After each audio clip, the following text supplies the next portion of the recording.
Mic check 1 2. Mic check 1 2. Can you hear me? Can you hear me? Can you hear me? Can you hear me? Mic check 1 2. Mic check 1 2. Mic check 1 2. Mic check 1 2. Mic check 1 2. Hope you can hear me. Hope you can hear me. Hope you can hear me. Hope you can hear me. Hope you can hear me. Hope you can hear me. Bear me 1 second. I need to get a drink. Bear me 1 second. Let me get my drink. Bear me 1 second. Get my drink. Bear me 1 second while I get my drink. Bear me 1 second while I get my drink. I load my thing on here. Bear me 1 second. Bear me 1 second. Bear me 1 second. We got the thing loaded. Cool. Cool. Bear me 1 second.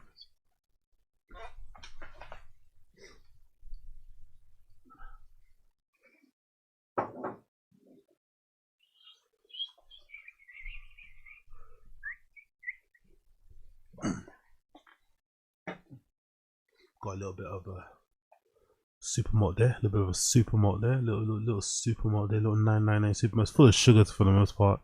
It's full of sugar for the most part, but it's there, Cool.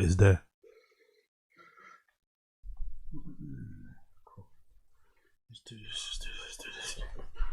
Let's do this, let's do this. Let's do this, let's do this. Let's do this, let's do this.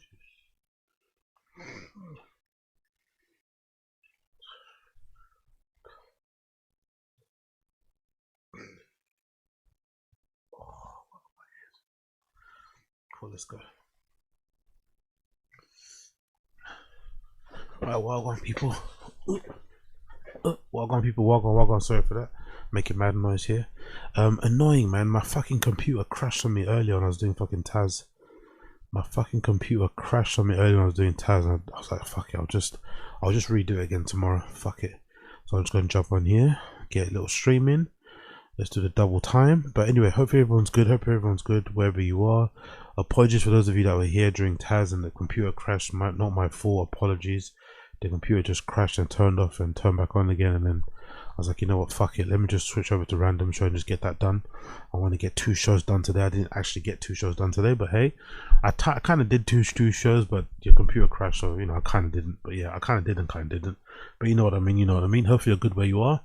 Oh, my leg is itchy. We're gonna do a part 2 of the stream from yesterday, so we're gonna finish off some tabs we didn't finish off yesterday. So for those of you that are here, you know where we're gonna leave off. We're gonna pick up from. I think we've got to do a little bit of Bill Burr, Beige frequency. We're going to do a little bit of golden hour. We might do I think we've done most of Tfatk. We might check out Tfatk Reddit, and I've got some other clips too to show you too. New American REDACT video just dropped as well. We can react or talk about that one, and then yeah, some other bits and bobs as well. That's it really. Nothing too crazy. Nothing too crazy. Nothing too crazy, man.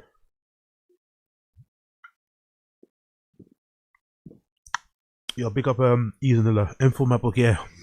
Info MacBook Air, but I need to get more. My regular, it's obviously it's good, it's great, it's better than what I had previously. But once I start making some real cheddar, I need to really invest in the Mac Mini that I went to get and the MacBook Air. I think that'll be the proper setup that I need to do, because I'm pushing this to its limits. To be fair, I'm pushing this a bit too much. I do my Photoshop on here, I stream on here, I edit all my tunes when I'm going to DJ on Recordbox on here. All of those apps are very hard drive what's that thing called? Hard drive intensive, right? They're very RAM intensive. Recordbox is RAM intensive, OBS is RAM intensive, iMovie is RAM intensive, Adobe Premiere is RAM intensive, Photoshop. I'm proper pushing this thing to its limits. It's not for this, you know.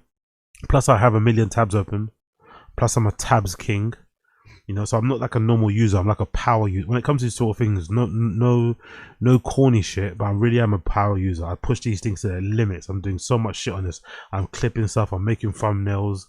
I'm editing tunes. I'm adding cue points. Do you know what I mean? I'm doing too much on this. Plus, I've got a million tabs open. You know what I mean? I'm doing way too much. Way too much. So I've got to get something that can actually handle all of that, which is either a desktop computer, which is going to be like a Mac Mini. I'll definitely end up getting that, and obviously I want to get the new MacBook Pro.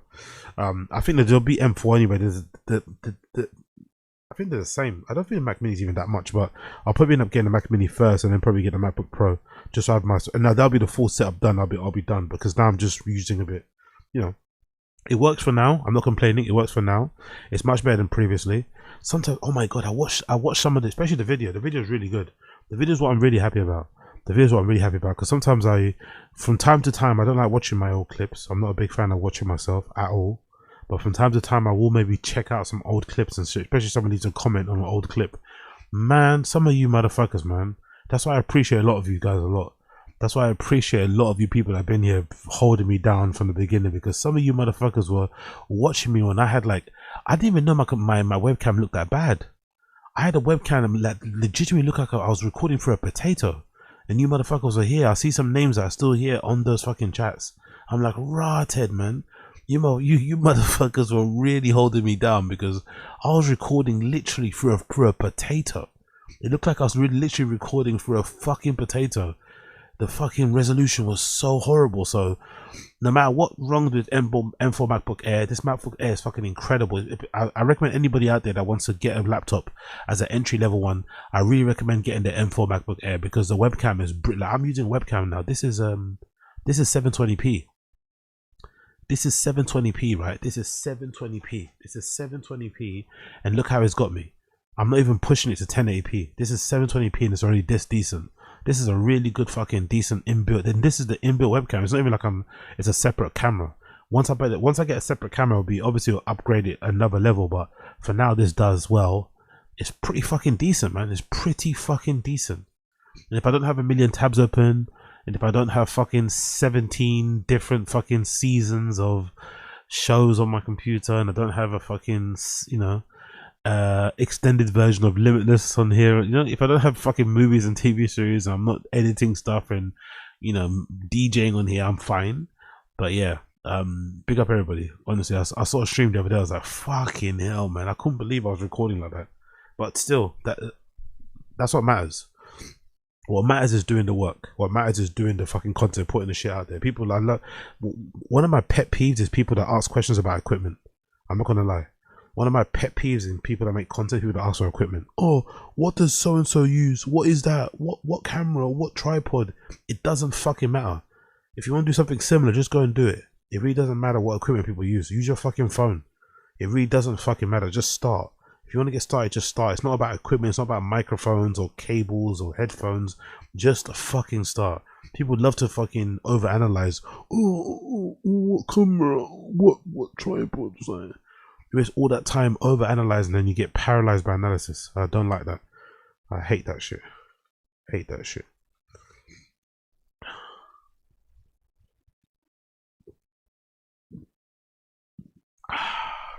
Big up everybody in stream chat.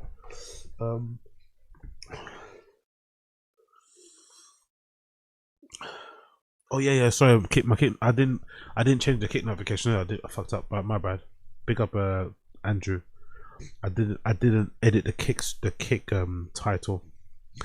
I didn't edit the kick title. My bad. Let me just quickly change that. I didn't edit the kick title, did I? No, I did not. Let's do that quickly before I start. Create a dashboard. Edit. Yeah, apologies. Let's go there. Cool. So we edited now. Anyway, let's get into it. Oh, sorry about that. Let me move into the microphone. First things first. YURY. Let's get into some YURY stuff. I haven't talked about YURY in a while. Let's do some YURY stuff. I haven't talked about YURY in a while. YURY. So, I'm not just sure if you guys know, but YURY from No Jumper, formerly of No Jumper, formerly of Reconnected, is now doing his own thing, Harmonious YURY something, right? On Kick. World famous for abusing his girlfriend on camera, getting into a bit of beef with her, getting kind of called out by Moist Critical on the internet, loads of debacle, and then falling out with his friends, right? He has now got a job. Streaming got so bad for him, right? Streaming wasn't working out for him. He's now had to get a job. He's now had to get a regular job. And I think he's working, I don't know what this is. I don't know how this works, but allegedly he's working as like a bagger. He's like a bagger or something. Like he works on like there's like a, I guess it's a store that sells candy, but they've also got a social media account. I'm not too sure what that's all about, but I think it's just a brand. Maybe it's a store or brand, but they sell like hard candies but they also got like a shop, like a TikTok shop, where they sell and kind of like show you behind the scenes of how they bag shit. Anyway, Yuri is helping on this shop, right? He's helping to bag sweets and shit on stream. And Yuri's arch nemesis POTLORD, who they used to be good friends, it's really sad how it turned out. Yuri's friend now turned foe, POTLORD, found out that Yuri's now on stream bagging sweets, and obviously he's loving it, right? So he spent the whole entire time trolling Yuri online while he was on his first day, I think, on his kind of first day at work, while he's bagging sweets in the background. POTLORD was trolling him the entire time. It's pretty brutal, I'm not gonna lie. And I'm gonna play some other clips as well, and I'm gonna give you my kind of overall conclusion on the whole debacle, right? Let me see if I can find the thing for you. Bear me 1 second. Bear me one second here.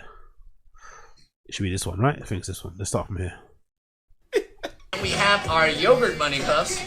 Bam! Those are the Yakult ones. Dude, these are my favorite flavor that we got right now. It's exclusive. We're only gonna be having these for a limited time. Woo!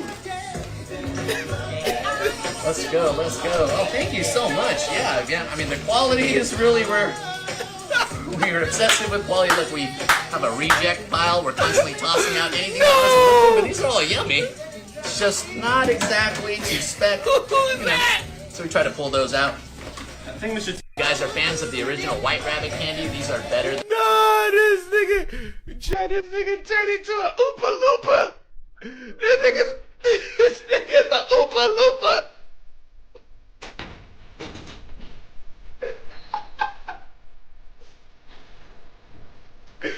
No! No way! Get the fuck out of here!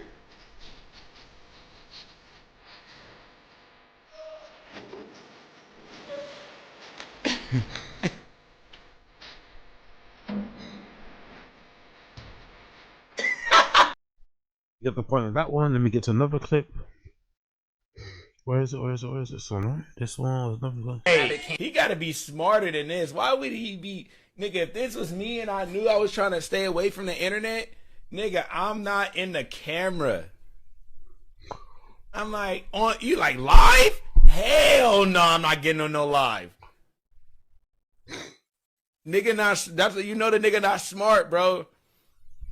But I'm wondering, with the job market being the way it is, right? With the job market being the way it is, if you applied for a job where you were like the bagger of like a candy store, and they told you as part of your job you have to appear on like, what's that website called again? It's an app in it. It's called I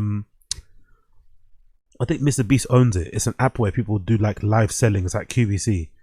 If you apply for a job and they told you you have to do that sort of stuff, are you kind of required to do it? Especially with the job market the way it is, with everyone hungry for a job, loads of people are fucking unemployed. Can you really say no? Can you really afford to say no? I don't want to be on camera. You kind of have to. You kind of feel like you have to, innit? You kind of feel like you have to do it because you're desperate for the job. You kind of want to get a salary, get your fucking feet under the table. You know? It's kind of a weird thing, to be fair. It's kind of a wild thing, to be fair. For the business, I get it. If it's your own business, you've got to maximize every avenue possible to sell your wares. So if this is a fucking shop that sells sweets, cool. You want to maximize as much possibilities to get your products in people's hands, and the way to do it is to utilize social media. You'll be a fucking stupid idiot not to do it. But if your manager told you as part of your employment you have to be on fucking, what is that shop? What is that fucking is it Mr. Beast? Mr. Beast owned live shopping app. What is it? It's called something. I think they got investment recently, right? That's it. Whatnot. That's the one. Whatnot. That's the one. This app is huge. I'm sure some of you, have you guys heard of this app? It's called Whatnot, and people do basically selling on it. It's like a social media thing, but it's just full of people just selling. Essentially, they just sell shit on there. And they got like live people on there streaming, and they're just kind of selling essentially. So if your manager told you to jump on Whatnot as part of your employment, would you do it? I don't think I could do it. I'm not gonna lie. If I didn't want to do it, I don't think I could do it. But I think I might be pressured to do it because I want the job. You know, that's the only thing. Because if his back would have been turned here, nobody would have ever knew. Fuck. And these are looking dead in the These are better than the original. If you guys grew up eating White Rabbit candies or White Bunny Puffs, The freeze-dried version are so much better. They melt in your mouth, and if your kids have braces or retainers and stuff, and they can't eat sticky, chewy candy. Wait, what does that? What does that say? Fog City Freeze. Look that up.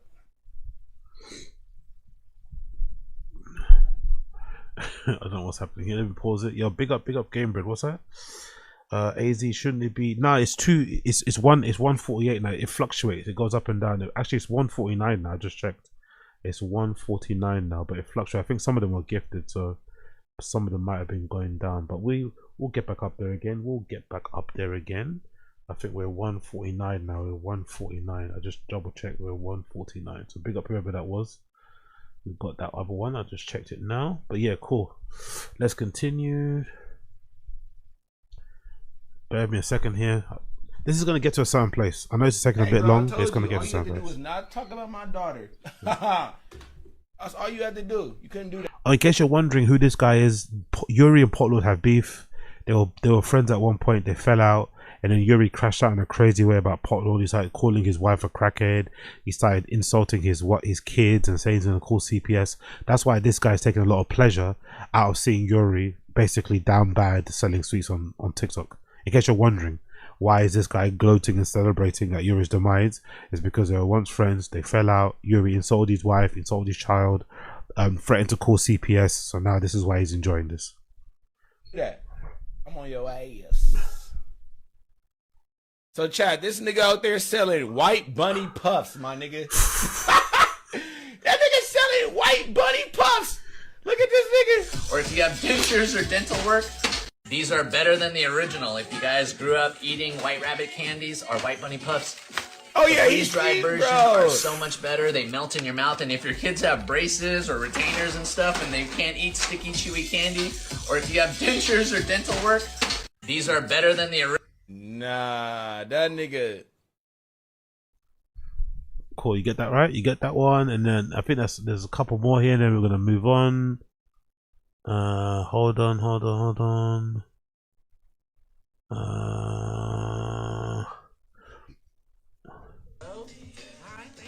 Does my order come on the side of Riley? What is that? Riley, I don't know. Riley? FPR.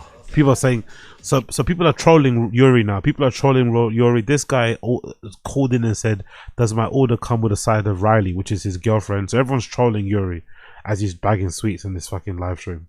So it's a horrible situation for him. Horrible situation. Thanks, man. I don't know nothing. You guys keep getting me. Pee-pee. This nigga Yuri told him, don't say that. Don't say that. Don't say that. Cool. One more. Let's go to another one here. Start up, welcome, Potato Bow Live. Riley. Thank you, Riley. Appreciate you. Wait, is that your girlfriend?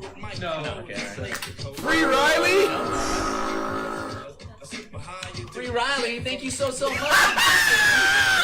Let's go, y'all. All right, so the giveaway is live. I forgot what I'm doing. Oh yeah, hella honeys, y'all. Dude, hella honeys. Clip it! Those childhood classics. It's one of my favorite candies. W Garcia, clip it! Nice! So if you guys have nut allergies, you kind of want to stay away from. Start up, welcome, Potato Bow Live. So anyway, that's basically the genesis of it, right? POTLORD was taking a lot of pleasure out of seeing Yuri down bad, selling candies on social media. And then obviously to add more to the story, there's a clip here of Yuri making some comment about POTLORD. Like I said, man, I'm not surprised. I'm not surprised that someone like Toke, coming from his family, I'm not surprised he doesn't know what a job is or work. Oh, is that riding the bus? I'm not gonna lie, the optics are horrible, man. I don't know, the optics are horrible. The optics of this are horrible. The optics of Yuri on the bus on the way home from selling candy, trying to clap back at Toke, who's at home streaming for like, I don't know, man. Anyway, let me just play the clip. Oh my! I just realized he's on a bus back home, innit, from his work. Jeez, he can't even drive. He doesn't have his own car, does he? I'm pretty sure he has to give back his girlfriend's car because she needs it to go work. Jesus Christ! Work ethic. Give us government funding. Help us. Give us unemployment checks.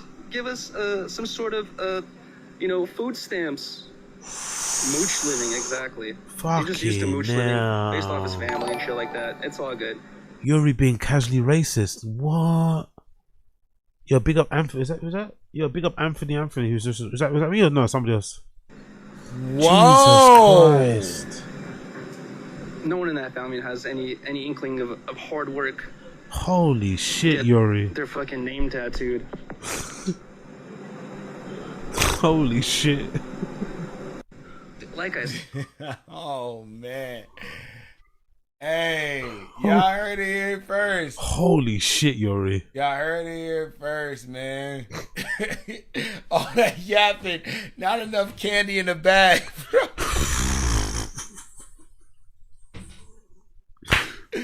Yes. Okay. Bro, Dude, this is send me the both of them. lamest fucking. Okay. And he goes back home and complains to his girlfriend, right? So let me just give my conclusion. Right? Let me just give my conclusion. Let me just move on quickly from this because I can see I'm losing the audience because some of you guys don't give a fuck about this Yuri drama. But I find it fascinating. Let me quickly give you. He gotta be smart. Let me quickly give you my fucking synopsis on this, right? Let me quickly give you my. Let me get rid of mute and give you my synopsis on this, right? So, am I pussy? Am I PUSSY? Or do I think, or no, let me rewind that. Am I PUSSY? Am I a raging PUSSY? Or is this a little bit unbecoming of POTLORD? I understand that Yuri said some very insulting things about POTLORD and his wife and his kids and threatened to call child protective services on them and stuff. And just in the clip I just played here, Yuri was being very racist about what he was saying about POTLORD, which is fucking insane considering all of his friends growing up were basically minorities. I get it. Yuri's a very easy person to not like, right? He's a bit of a weasel. He's a little bit of a coward. Not a little bit, he's a proper coward.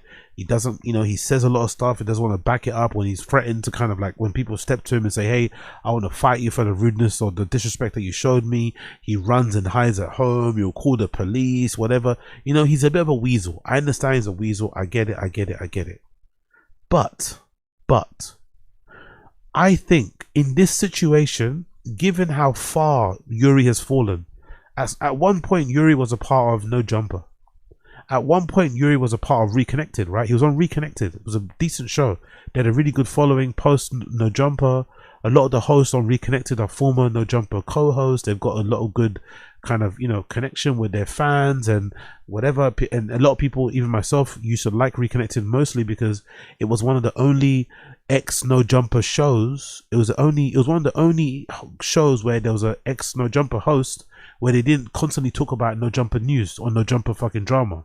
So it was quite refreshing to listen and to check out Reconnected. It was a really good show. It was kind of like streetwear based as well, so it obviously landed my interest. He falls out with those guys. He starts to stream a lot more on his own channel, Harmonious Yuri. But even after a while, his own fans start to get enough of him. So, because I always thought I always had the impression he was doing quite well in his streams on his own channel on Kick. But I guess it's not paying enough, so he has to go get a job. So I just think you should show some level of, I don't know if the term is class. I don't know if the term is like maturity. I don't know if the term is grace. I don't know if the term is forgiveness. I don't know what the term is. But although Yuri has said some horrible things about Toke, I think in this particular situation, considering how damn bad Yuri is, like this look is of someone stressed out. I know he's trying to be funny and he's saying racist stuff to Toke in his stream, but this guy looks stressed out. He looks stressed out. He looks embarrassed. He looks like he looks like he's going through it. Even though what he's saying on this bus is ridiculously racist, what he just said here, he doesn't look like he's in a good place right now. If that was me, I'd just extend him grace. Send him, send him my good wishes, say he's in my prayers, and hope that he figures it out. Because I don't think he's going through a good time. Because at one point he was doing the whole content thing, and now he's having to bag sweets on an online stream on TikTok. I'm pretty sure he's not happy about that. So regardless of what would have happened between them, I don't think I would have done what Toker's. I would definitely have been on stream, because he was on stream calling in. He was sending donos to that TikTok thing with troll names and doing the whole FPR thing and hey Riley, like all these shout outs, you know, trying to basically trolling him. Also, the guy that owns the fucking sweet store is not shit as well. The guy that owns the sweet store is a fucking cunt too, because he was enjoying it. He was enjoying because he knew what was going on. He was trying to act like he didn't know what was going on, but he knew exactly what was going on. He was repeating some of the fucking jokes and some of the trolls and shit, letting some of the fucking donos and TTS's play. Like, it wasn't cool. I don't think I would have done that. I think I would have just, you know, seen it. I might have chuckled to myself and would have kept it moving. But I don't think I would have trolled Yuri to this extent, because I don't think he's having a good time in life, you know? I don't think he's having a good time. He's completely isolated. He's not around his friends. He's in San Francisco with his girl. I think most guys anyway that just don't, I think most men in general need to have a few male friends, you know? I think the fact that he just hangs around with his girl the whole time, mostly because he wants to control her and not really have her be around other people, and, you know, all that sort of manipulative behavior that they both have on each other is a bit strange. But considering what they're going through as a couple, considering what they're going through as people, they've moved to San Francisco to kind of chase their dreams and live a better life. Now that, you know, it's resorted to this, it's probably not going well for them. They're probably under a lot of stress. You know, I don't know. I don't think I would have done this. I think you just extend people some grace, some forgiveness, and let them go about their way. But maybe it's easier said than done. Maybe if I had a kid and somebody insulted my kid and threatened to call CPS, I'd be crashing out like Toke would. Maybe I'd be enjoying this downfall. But I just think it's a little bit, you know, it's a bit in poor taste, because he is trying to help himself. He does have a job, right? Everyone was kind of mocking Yuri for being a bit of a bum, for borrowing his girl's car, for sleeping in all the time, being quite work shy. But now Yuri has finally kind of grown up a little bit and accepted responsibility and actually gotten a job, right? Which is always the first step. He's got a job. It doesn't matter what job you got. You have to always respect you have to always respect the job and treat it fucking seriously. And now he's doing it, innit? So I don't know. Maybe I'm a pussy. Maybe I'm a pussy. Maybe I'm a pussy. Maybe I'm a pussy. Let's move on. Big up Tony Lapidus. Big up Tony Lapidus. Big up Tony Lapidus. Big up Tony Lapidus. Piers Morgan interviews clavicular. This is, I don't know, I'm not seeing this impression yet. I'm really curious to see what his clavicular is like. I'm obviously a fan of this guy's impressions. I showed you his impressions before. We did Russell Brand and fucking who did you do Russell Brand and who? Russell Brand and Lex Friedman, right? And Joe Rogan and stuff. Oh, no, Russell Brand and fucking Andrew Tate. So I'm curious to see what his impression of Piers Morgan and clavicular is. Big up Tony Lapidus. That's his name there. Tony Lapidus. Piers Morgan interviews clavicular parody. Let's check it out. Clavicular. Welcome to Piers Morgan Uncensored. It's good to be here, Piers. Let me start just by saying that you're a good-looking guy, right? There's no doubt about that. But do you think you're better looking than me? His Piers ain't that good. His Piers ain't that good. He's got the mannerisms a little bit, but his Piers voice ain't that good. His Piers voice ain't that good, but he's got the mannerism. He's got the mannerisms. Maybe I am, but I think that maybe because of age factors and other things. Well, hang on. Not all women like younger guys, you know. I would argue that a lot of women like. Actually, the voice is kind of there. The voice is, he's developing it. The voice is, you can hear it. He's got a little bit of it. He's got a little bit. He's got the main ingredients. Like older dudes, like me. Well, I would say maybe I just think that following specific regimes maximizes your chance with girls. Well, I'd even put moisturizer on. I've never had a problem getting women. Well, I guess if that works for you, then great. You think you're better looking than me, don't you? Go on, admit it. Maybe, I really don't know. Tell me about mewing. Well, mewing is essentially about doing tongue exercises that will make you good looking and a millionaire. Really? Well, you mew a lot and you're pretty rich and famous, so it really works. Well, hang on. Sounds like what you're saying is that you've stolen my technique and used it to make $100,000 a month. So for anybody watching who wants to know what mewing actually is, look at this. What do you think of that?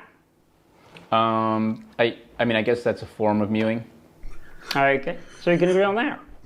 Who's the best looking man in the world? To be fair, he doesn't have Clavicular's voice, but he does have the manager. He does have that kind of dead face that Clavicular has. That kind of like dead eye, that dead 10-yard stare sort of thing he's got going on. You know, he's got kind of that. He doesn't have the Clavicular voice at all, but he's got the dead 10-yard stare going on really well.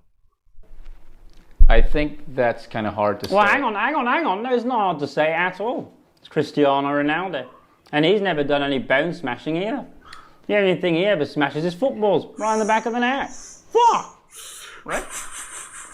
I don't know if he's ever done bone smashing or not, but No, of course he hasn't. He's perfect, and you know it. Now tell me this. As you know, I had an accident recently and broke my femur. I'm going to say I haven't noticed that my hip looks any better at all. Well, it probably wasn't done in the right way, but... Well, I fell over a stair while FaceTiming Cristiano Ronaldo in a 5-star hotel. What do you think of that? Who put the song on? Was it Sneeko, Andrew, or Nick? I don't want to get into that. It's kind of political. It was Andrew, wasn't it? Admit it! Did Nick Fuentes manage to max slay any women? He tried, but he took the phrase a little bit too literally. Oh, what do you mean by that? I mean, he literally tried to slay women. I thought you might. Do you feel like I'm mogging you? Have I mogged you? Hi, if you're enjoying the sketches that I produce and would like... Honestly, so good. hang on. Have I mogged you? It's the content, you know, he does really well actually, where he got on point. It's the interruptions. You don't realize it until you watch his parody, how often Piers will interrupt somebody. You ask him a question and he will just interrupt. It's like, brother, you're asking me a question, no? Oh yeah. Anyway. Let's continue. Let's fucking continue. Big up everybody in the stream chat. If you're here having a good time, let me know. If you're here having a good time, let me know. If you're here having a good time, let me know. Cool. Let's move on. Big up Tony Lapidus. Big up Tony Lapidus. Big up Tony Lapidus. Joe Rogan is completely compromised. Big up American Reader. Let's go. New American Reader just dropped. New American Reader just dropped. Let's go. Let's check out American REDACT. By the way, he's been killing it lately, innit? I feel like he's overtaken podcast cringe a little bit, innit? I'm not gonna lie. I feel like American REDACT has kind of overtaken. Not that it's a competition. But I feel like American REDACT has maybe overtaken podcast cringe. He's been killing it lately. Yes, but that's my job. I don't know how many conversations I'd be having with people who I was politically opposed to or ideologically opposed to or just didn't see eye to eye with them and wanted to know how they think. I don't know how many opportunities I would ever even get to do that. What you're doing is so important. And now, there's 1,000 people imitating you. Many really good podcasts. All right, so it looks like Joe Question Everything Rogan has, yet again, invited someone onto his show who was once directly connected with Epstein and failed to mention the Epstein connection or even the files in general during the entire 2.5-hour podcast, which is just pretty interesting being that Joe Rogan spoke about that topic with every single one of his guests since the files were released about a month ago, including... That's an interesting analysis, isn't it? That's an interesting analysis. He spoke about it with every other guest prior, but then not to the guy that was actually in the files. I never considered that. He mentioned it in passing in one way or another on every other episode. Then the one episode where you should be mentioning it because the person might have been in it, you don't mention it. Perfect. RFK Jr.'s very own wife, Cheryl Hines. But I guess when a guy who admitted to flying on Epstein's planes multiple times comes onto the show, Joe suddenly loses interest in the largest conspiracy drop of the decade, and has more pressing issues to talk about with a guy who once personally knew Jeffrey Epstein. Yo, be out casual. This is a powerful bunch. Some would say the powerfulest. Buffoon schlob, woozy face emoji. Big up. I think we're due. Big up casual. Thank you for the super chat, brother. I appreciate you. I think we're due a Brendan Schaub appearance on Rogan, you know? Now he's mentioned it. I think now will be maybe the perfect time to get Brendan on Rogan. Now would be the perfect time to clear the air about certain things regarding Brendan's life, regarding Brendan's finances, regarding Brendan's current housing situation. Now would be the perfect time for Brendan to go on Rogan. Actually be a really good time. Maybe to give his review on Texas and Austin and being a year in and how it is to live there and the struggles and the triumphs and the hurdles he had overcome. Now this will be the perfect time actually. We are crying out for a Brendan Schaub appearance, so don't be surprised if we see it. If you talk about it often enough, let's manifest it. Let's manifest a Brendan Schaub appearance on the GRE. Let's manifest Bappa going to fucking daddy. Let's manifest it. I want to hear it. I want to see it. And the fact that people on the left weren't outraged when they read the Twitter files and found out how much involvement there was in silencing Twitter files. Real information and removing people who were from Stanford the White and House MIT. ordered me to be removed from Instagram, and I lost 1 million followers. Insane. And so this is most likely done by design, as Joe's show has become more and more like a government-sanctioned propaganda factory. It's almost like he's talking about Twitter. He's talking about Twitter files. He's talking about Twitter files. Powerful bunch. Yo, big up Casual, Appreciate the fucking 5 membership bomber. You're a legend. Big up Blood Clot Casual. You're a fucking G. Appreciate you. He's talking about Twitter files. Powerful bunch. He's talking about Twitter files, but he won't talk about the Epstein files. I'm starting to think maybe Rogan is compromised. I'm starting to believe it.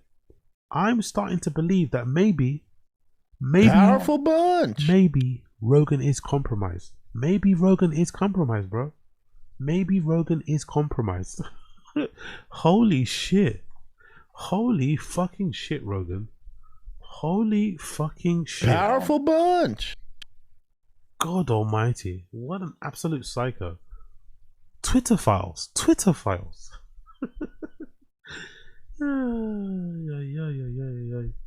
This fucking guy. Powerful bunch. Let me let the notifications clear out, then we'll continue. Big up.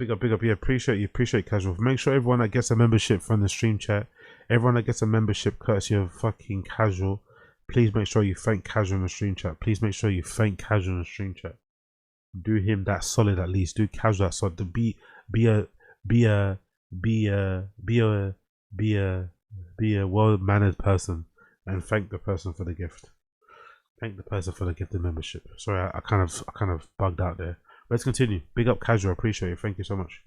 there's a set of bullet points Joe's sticking to here to make RFK Jr. look good, and it's completely pathetic. Because before the Epstein files dropped, RFK Jr. was completely fine with talking about his past flights with Epstein and how he went fossil hunting with a guy back in the 90s, as his defense was always that nobody knew about Epstein's nefarious ways before 2006. Okay, but give the context, obviously, to the Epstein thing, because you basically got out ahead of the... So first of all, I'm in New York for most of my life. Yeah. So, you run into everybody in New York.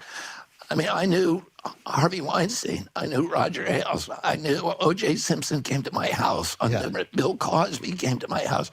You also knew good people. Yeah. Yo, chill. What kind of names are these, bro? Why is he bragging about this? Bill Cosby, O.J. Simpson. like, what? Why are you bragging about this? Fucking hell.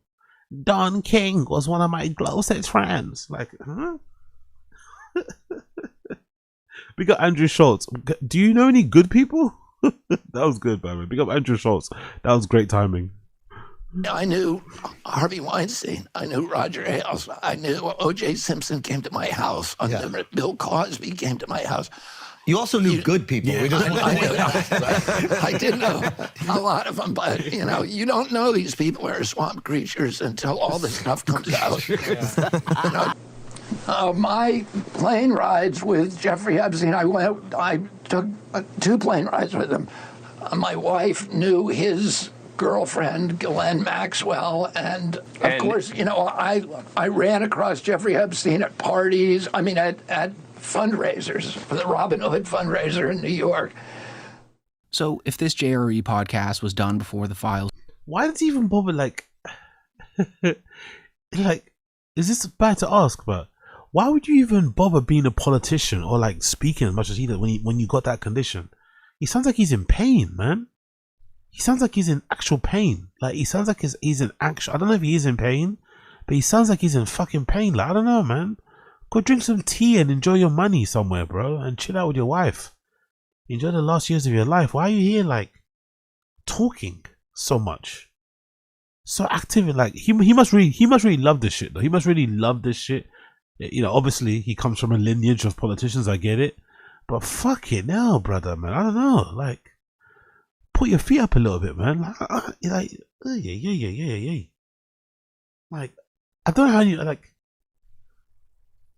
It's kind of funny how everyone kind of pretends they can't hear it, like, especially the people that he's friends, you know. It's like, bro, like, what?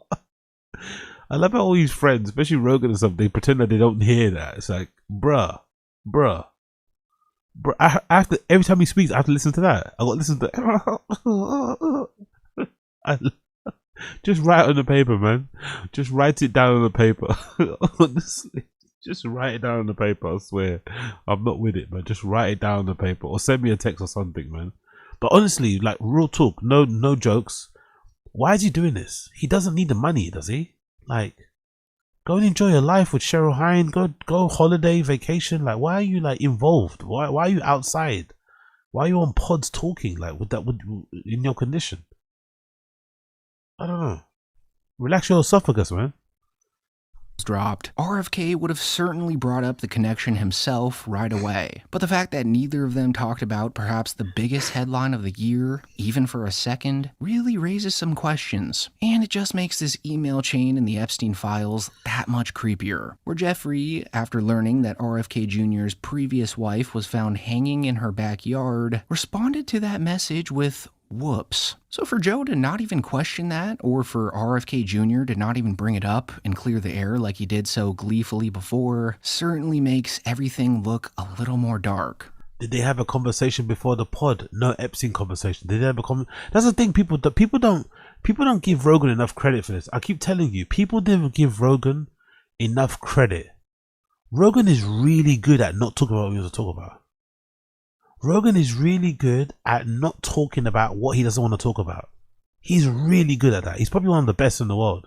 If he doesn't want to talk about something, he just won't talk about it. And you actually pretend like it is not happening. He's really fucking good at it. Like, he literally pretended like Kylan didn't exist for 2 years. He didn't mention his name once. Crystalia, I don't think he's ever mentioned his name since. It's kind of crazy how he does it. He's just like, didn't happen. Didn't happen. Like, what on earth could whoops even mean? You know, I guess on the Jeffrey Epstein Experience podcast, they just don't talk about that sort of thing anymore. Instead, they'd rather spend time talking about how great the United States of America is, and how much better we are than the UK, where RFK Jr. and Rogan spend some time talking about the UK's arrests over social media posts, which is completely ironic, being that the UK is also the only country to actually arrest someone connected to the Epstein files. 12,000 arrests is crazy. That's a crazy amount of people go to jail for social media posts. The framers of the Constitution put free speech was everything to them, and they put it in the First Amendment because they knew all the other rights and guarantees were dependent on it. If you have a government that can silence its opponents, it has a license for any kind of atrocity. I mean, when you're living in a world where the government has the power to dictate what's real and what's not real, and they don't have an obligation to be correct, you got a real problem. And if there's no consequences for them being incorrect and they've silenced correct speech, they've gotten away with something that's real slippery and real dangerous. And when there's a lot of money involved and a lot of business... I love how Rogan is always on the side of correct speech, by the way. I love how Rogan is always on the side of correct speech. He's never on the side of, you know, incorrect speech. He's never on the side of false speech. He's always on the side of true speech. My speech is the truest, the most correct. Maybe the most correctest. Big up, Brendan. Businesses involved. Gee, I wonder what other government has the power to dictate what's real and not real and has no obligation to be correct. You know, it's almost like Joe's describing his beloved administration to a T here, and the iron grip it has on his very podcast. But of course he won't bring that up. Honestly, that picture, man. Key here.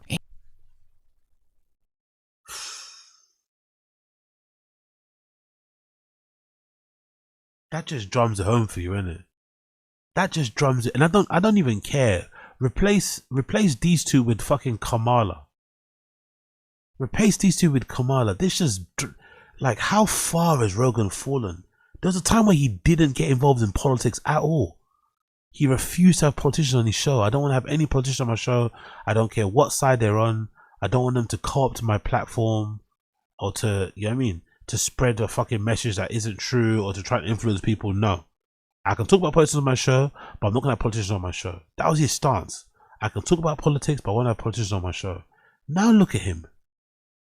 God damn, man. He's completely changed, isn't it?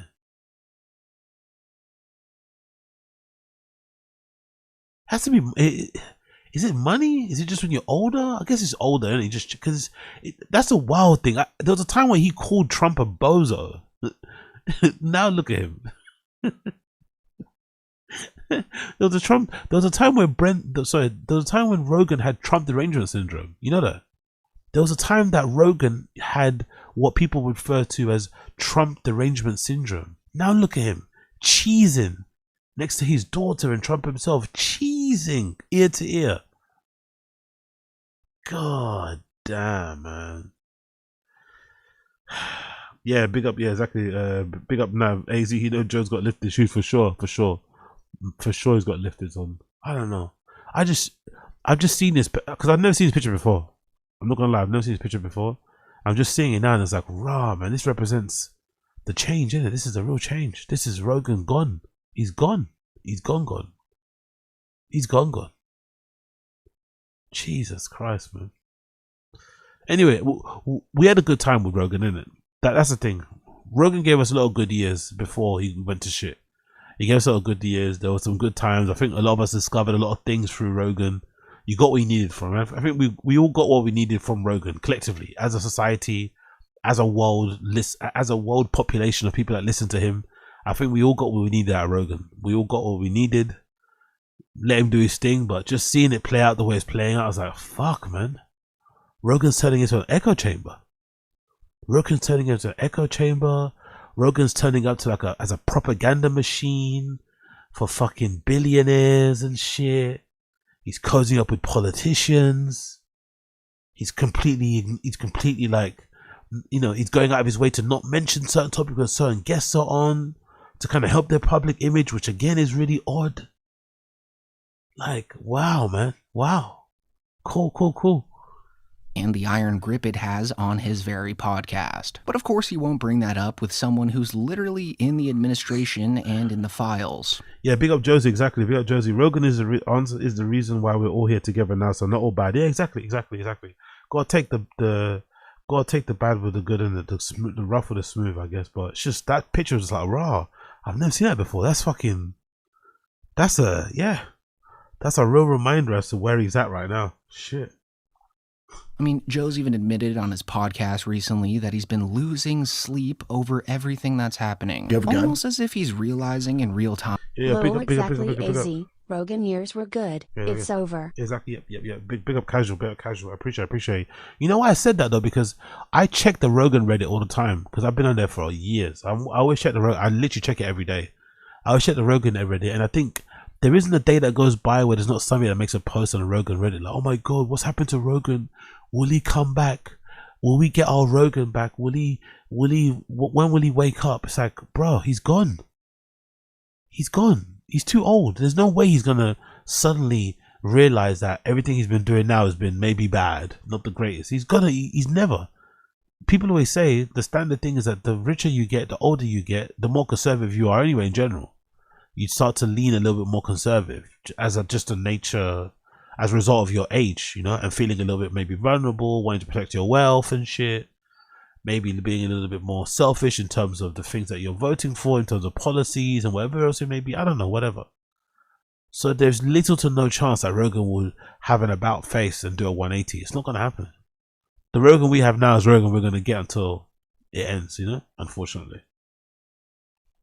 how much of a bad decision it was to defend these guys tooth and nail. Like, there's just no way to make them look good anymore. But unlike Tim Dillon and Andrew Schultz, who have actually flip-flopped recently and started calling out everything wrong that the current administration's doing, from Kash Patel burning taxpayers' money on vacation trips to Milan, to Pam Bondi only releasing half the files, and Peter Attia stepping down from CBS due to his ties to Epstein, Joe hasn't mentioned any of that because he's simply in this thing way deeper than his other comedian. Oh yeah, true. He hasn't mentioned any of that, has he?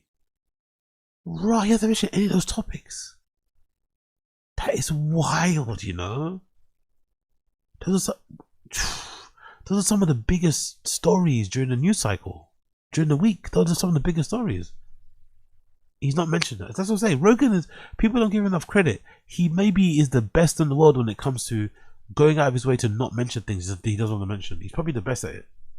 Pals. I mean, Joe's allegedly having phone calls with Trump every other week these days. So he's in past the point of no return and is fully compromised at this point. So as a result, he's now losing sleep over it.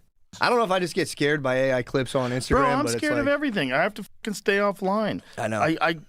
I'm reading too much of the news, and it's overwhelming me. Like, sometimes at nighttime, like, I can't wind down. Yeah. It's just like there's too much news. It's too much fucking madness. We're about to go to war with Iran. I know. Like, everyone's eating beef jerky and pizza. Like, what are these what the fuck is pizza? I know. Powerful bunch. How far does this go? Big up, Alone the AI told me so moan, so it must be true.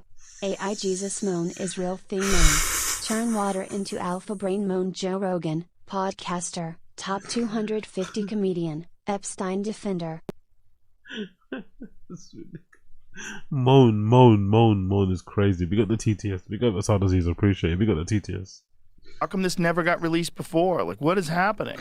And so, deep down inside, Joe desperately wants to call out everything wrong with the Trump administration, just like Andrew Schultz and Tim Dillon are right now. But being that Joe's puppet strings are allegedly being pulled by those guys in one way and another, he really just can't. Like, he doesn't push back on anything RFK Jr. says in this entire podcast. He really just gives him a smooth joyride like the rest of the pro-war officials he's had on recently. So, being that his free speech is ironically being suppressed in these particular podcast episodes, as a result, Joe's been taking his anger out on easier targets lately, like poor Jamie Vernon, for example, who's the producer of the show and at one point in time would fact-check Joe on just about everything, actually fell victim to one of Joe's temper tantrums recently when he tried to fact-check Joe's idiotic belief that the players in... Check American Redact on his Rogan video he dropped today. It's a good one. That's what you're watching now. That's what you're watching now, no? Be up casual. That's what you're watching now. This is the one we're watching now. This is the one we're watching now. It's a new one. It just came out. Let's do something.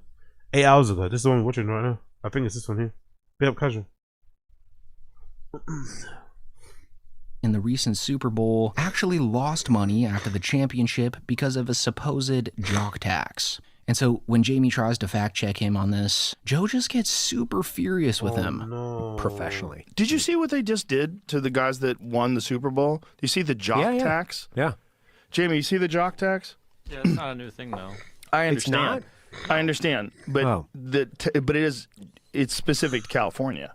Yeah, and this jock tax in California, some of the players lost money playing in the Super Bowl. They had to pay. Oh no, it is true. I don't think so. No, it is true. I went it through AI last night. No, it was in. They pulled it up on Grok, and people analyzed it, and it's based. No, Jamie.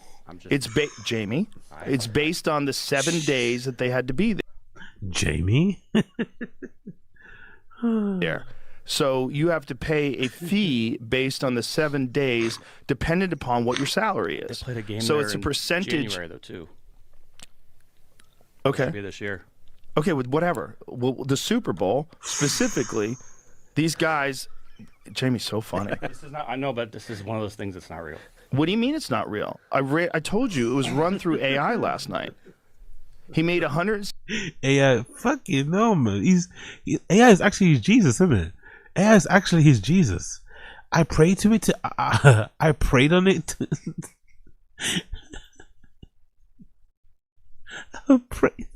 I prayed on it to AI Jesus and they told me it was real. What the fuck? Rogan, bro. AI. Like, fucking hell. He's one of those type of guys. He's one of those fucking AI type of people. I don't know who's worse. Who's worse? The person in your friend group that always Googles something. If you're having like a passionate little bar argument, you're having a little fucking argument with your friends, just casually hanging out in the bar, at home, just chilling. Who's worse? Who's fucking worse?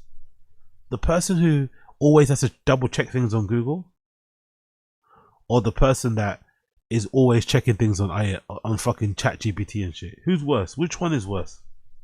Which one is fucking worse? Which one is fucking worse? The always Googling things person, or the always fucking AI things person? Who?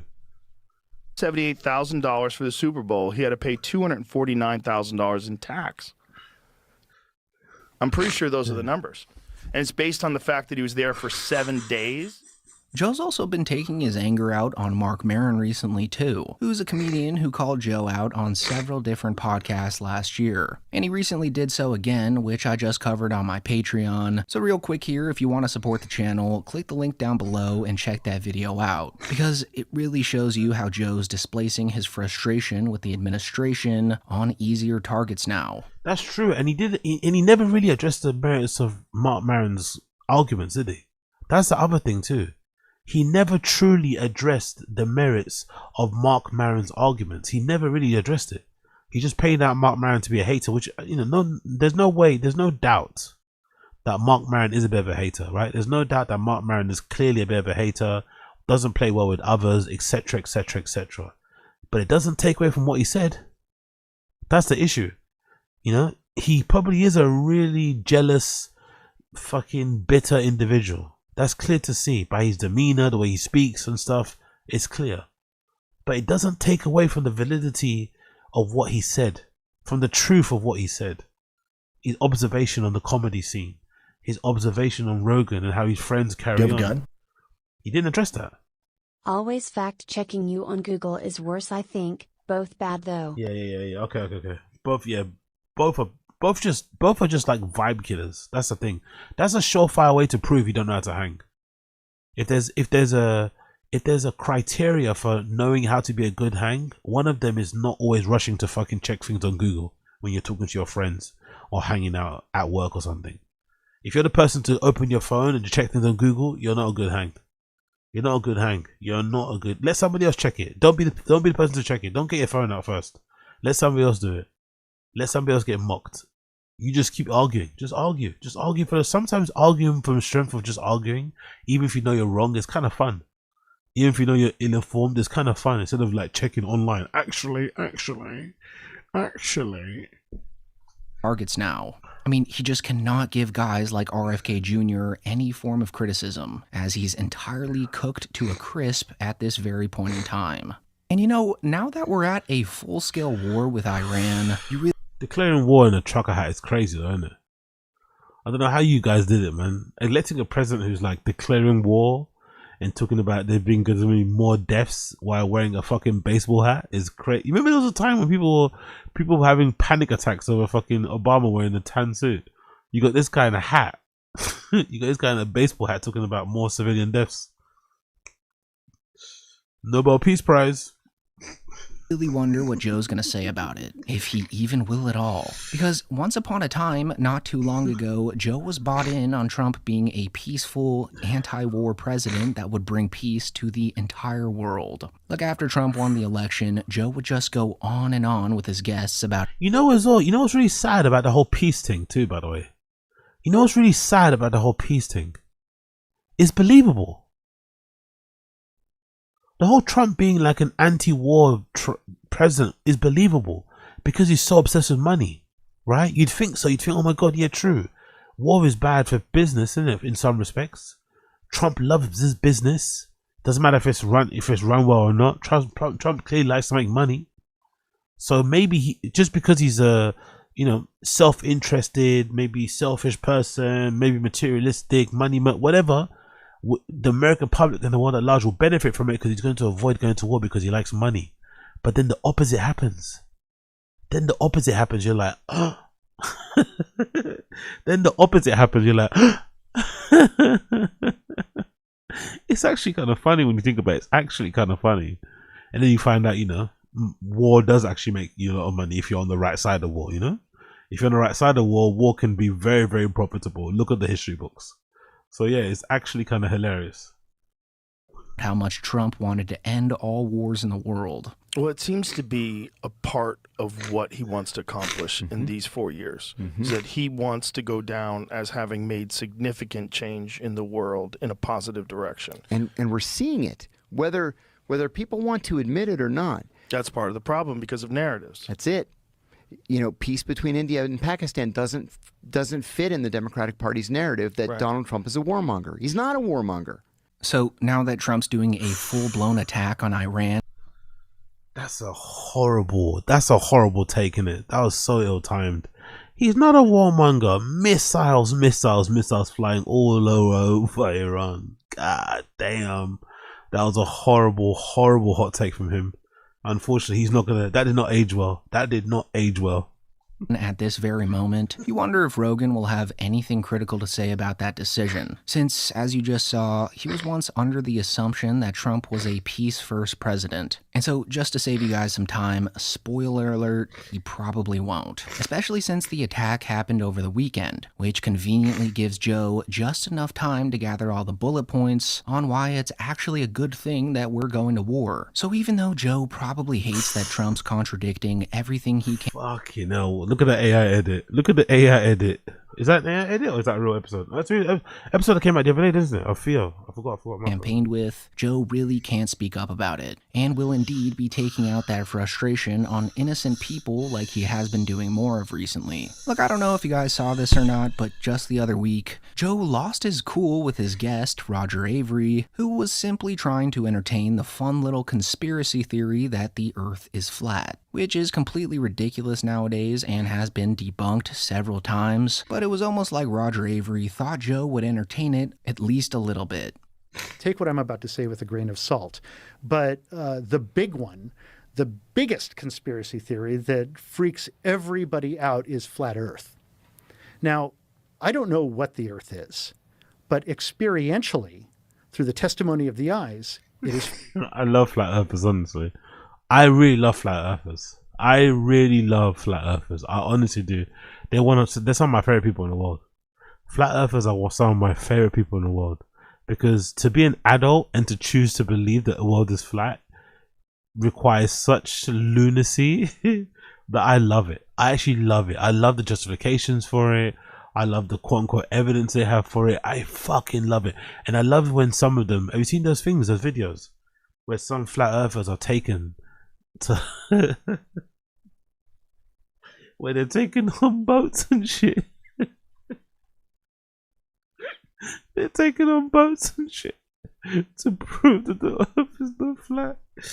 And they still hold on to it. I fucking love it. I love it. Exactly. It's a commitment to the bit. Is that who said it? Chris Mack. Exactly, Chris Mack. I think that's what I love most about flat earthers. I think it's commitment to the bit. It's to commit. It's not even a bit to them. It's the way of life. I love that bit about flat earthers. Like, they are gonna die on that hill. They are the hill. They are the fucking hill. I love it. I love it so much. Flat. And there is very little chance that I will ever in my life exactly, Black American. Exactly. You know, exactly, Black American. You fucking know. Sovereign Citizens, another one too. Fucking brilliant. Sovereign Citizens might be what? Yeah, Sovereign Citizens might be up there as well. They might be up there too, actually. They actually might be up there. That's actually a good point. They might be fucking up there too. They might be fucking up there too for really committers to the bit. Real committers to the fucking bit. I fucking love it. Most of us will ever in our life experience anything other than what is effectively a flat Earth. But being that Joe's completely turned sour nowadays, he instantly shuts down Roger Avery in a pretty tense and awkward way, interrupting him all over the place and in general being a negative Nancy about the entire thing. Have some From fun. my Have some perspective, fun. In life, it is nothing but it's a flat Earth. But what about travel routes? Like, what about when they fly over Well, Antarctica? What if they? They don't fly over. But you can Antarctica. watch the sun rise and fall. They as you don't fly. even fly from They can Cape Town to predict Buenos it. Aires. There's an understanding of the precession of the equinoxes. They travel up into the other hemisphere and like land in. Powerful bunch. Why are all the sovereign citizens black guys who wear copper and obscure minerals?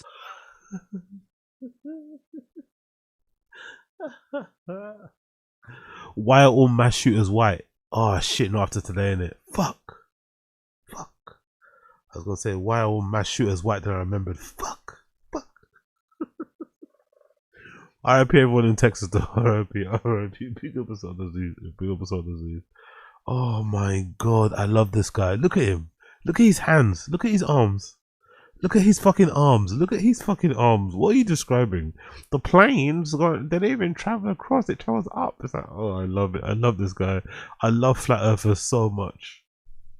London or something, and then travel back down whenever you're doing a flight across the Atlantic.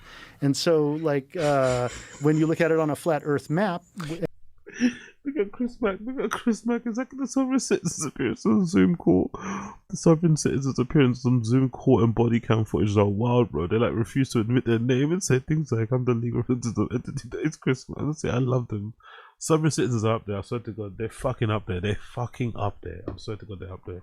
I love these people so much. I love these people so fucking much. In the direct experience of like better information, they just refuse to back down. I love it. I love it. Yeah, but there are plenty there's of them. Satellite photographs of Earth from space. Those are all cartoons. What are you talking about? I'm saying that even the NASA. What? I didn't hear about this.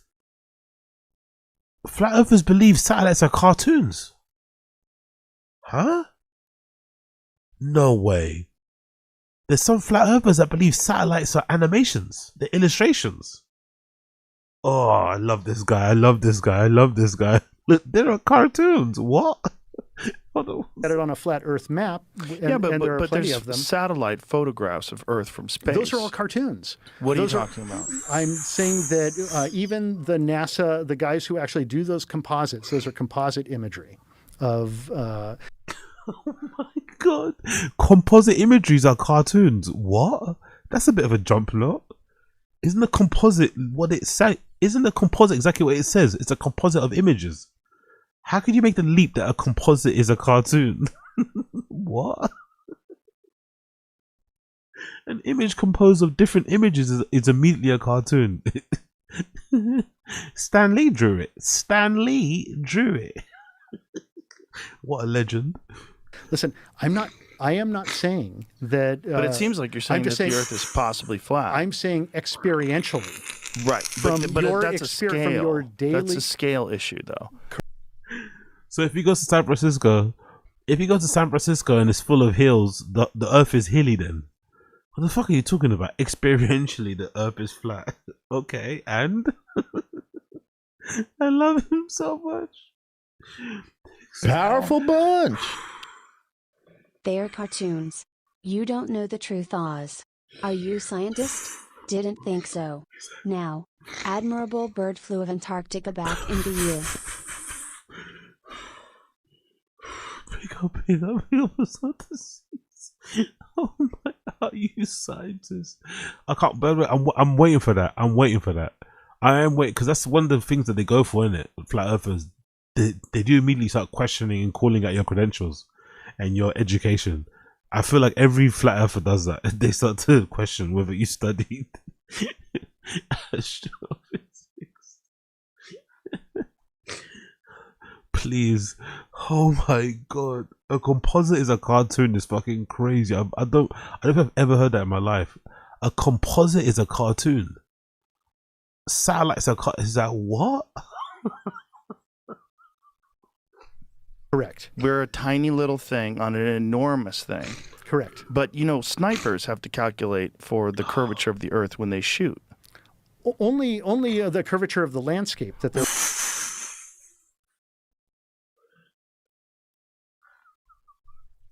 Now he's an expert in. Now he's an expert sniper. Oh my god, I love this guy so much. Right. Why do you think the landscape curves? The landscape doesn't curve. It is a mountainous and not always. uneven. No, on flat plains you have to do the same thing. Well, if you're making a long shot over a flat area, like if you had to shoot. Well, then why don't pilots make adjustments? I'm not a pilot. I don't know, but I do know that when you look at the film from the space station, presume a flat Earth. When you look at the film from the space surface. station, you see an Earth that's not just round but spinning. So yeah, pretty out of character for Joe to just. But he didn't budge though. I like him. He didn't budge. He didn't get intimidated by Joe at all. He didn't get intimidated at all. Joe tried to give him that kind of dead, patronizing, like, "Oh my god, you're so dumb." Look, he didn't budge. That's what I mean about my flat earthers. That's what I mean about my flat earthers and sovereign citizens. He didn't budge.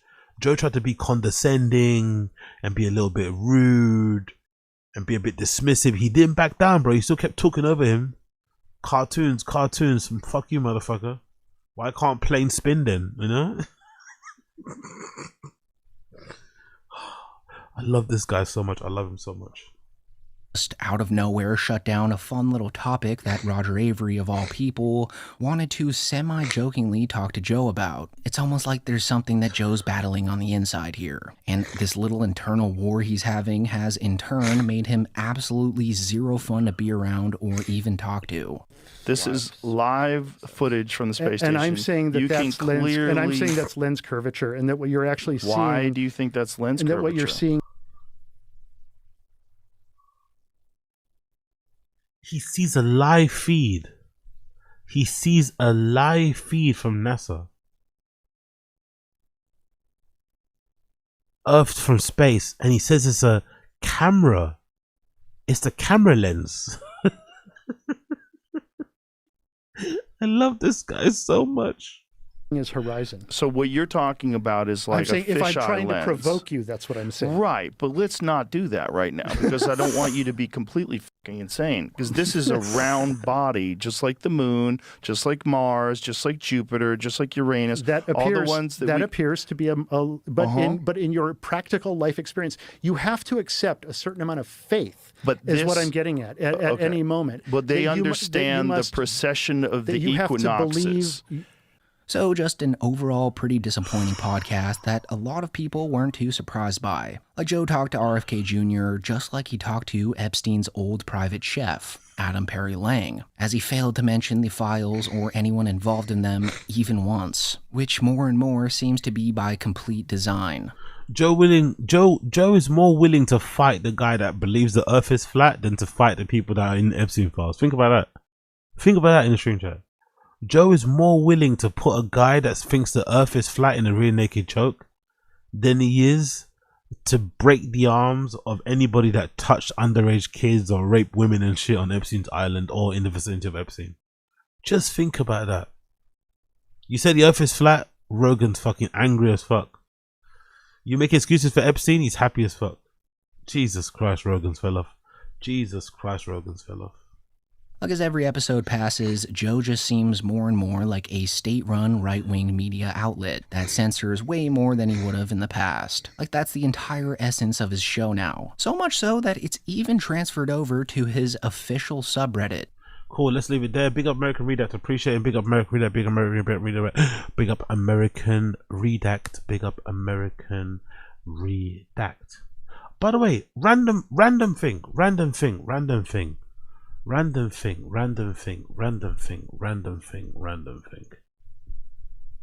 I the only person that's surprised at how it's ended up with? I just thought about it randomly. What the fuck has happened to Nick Mullen? What the fuck has happened to Nick Mullen from CUMTOWN? Random thing, random switch. CUMTOWN, legendary podcast, disbanded now. They're all doing their own thing. But why is the most talented one in the group not really doing much? Adam Friedland killing it with his show. What you call it? Stavros. What his fucking name is? Yeah, Stavros killing it with the movies and shit and the TV shows. What happened to fucking Nick Mullen? Is it drugs? Is it his personality? Is he just a little bit of an introvert? Like he was always the funniest I thought on the show, not Rodney Mullen, legend by the way, big up Rodney. What do you think happened though? Or am I reading it wrong? I always thought he had the most potential to really do great things in a way. And that's maybe being a little bit, hyperbolic there. But I feel like Nick Mullen had a lot more potential, but these guys have achieved a lot more despite not being, I don't think, not showing that much range on CUMTOWN. They've gone on to do some great, for sure, he's probably going to end up directing. Adam Friedland's show is probably going to get picked up by a major network. I'm assuming some streaming platform's probably going to buy him out soon. He's probably going to be a multi-millionaire in a few years. It's like, what happened to Nick Mullen? Why hasn't Nick Mullen figured it out? Big up. Okay, Jack Donaldson Jr. is disagreeing my perspective here. Not really. It was playing out like that in real time when they were still going. Maybe Adam doing as well as he is the pod is a bit surprising. Okay, fair play. So you think even on the show, it was the way it was now? It was always kind of obvious that Nick Mullen would have fallen off. Fair enough. He's, in my opinion, he's the funniest of the group, though. Are we not going to agree with that, or not? I think of the group, he's definitely the funniest. No. Stop thinking. Just go, Bubba. Like Bubba says, just go. Exactly. Big up Saudi. He's also the least Jewish. True.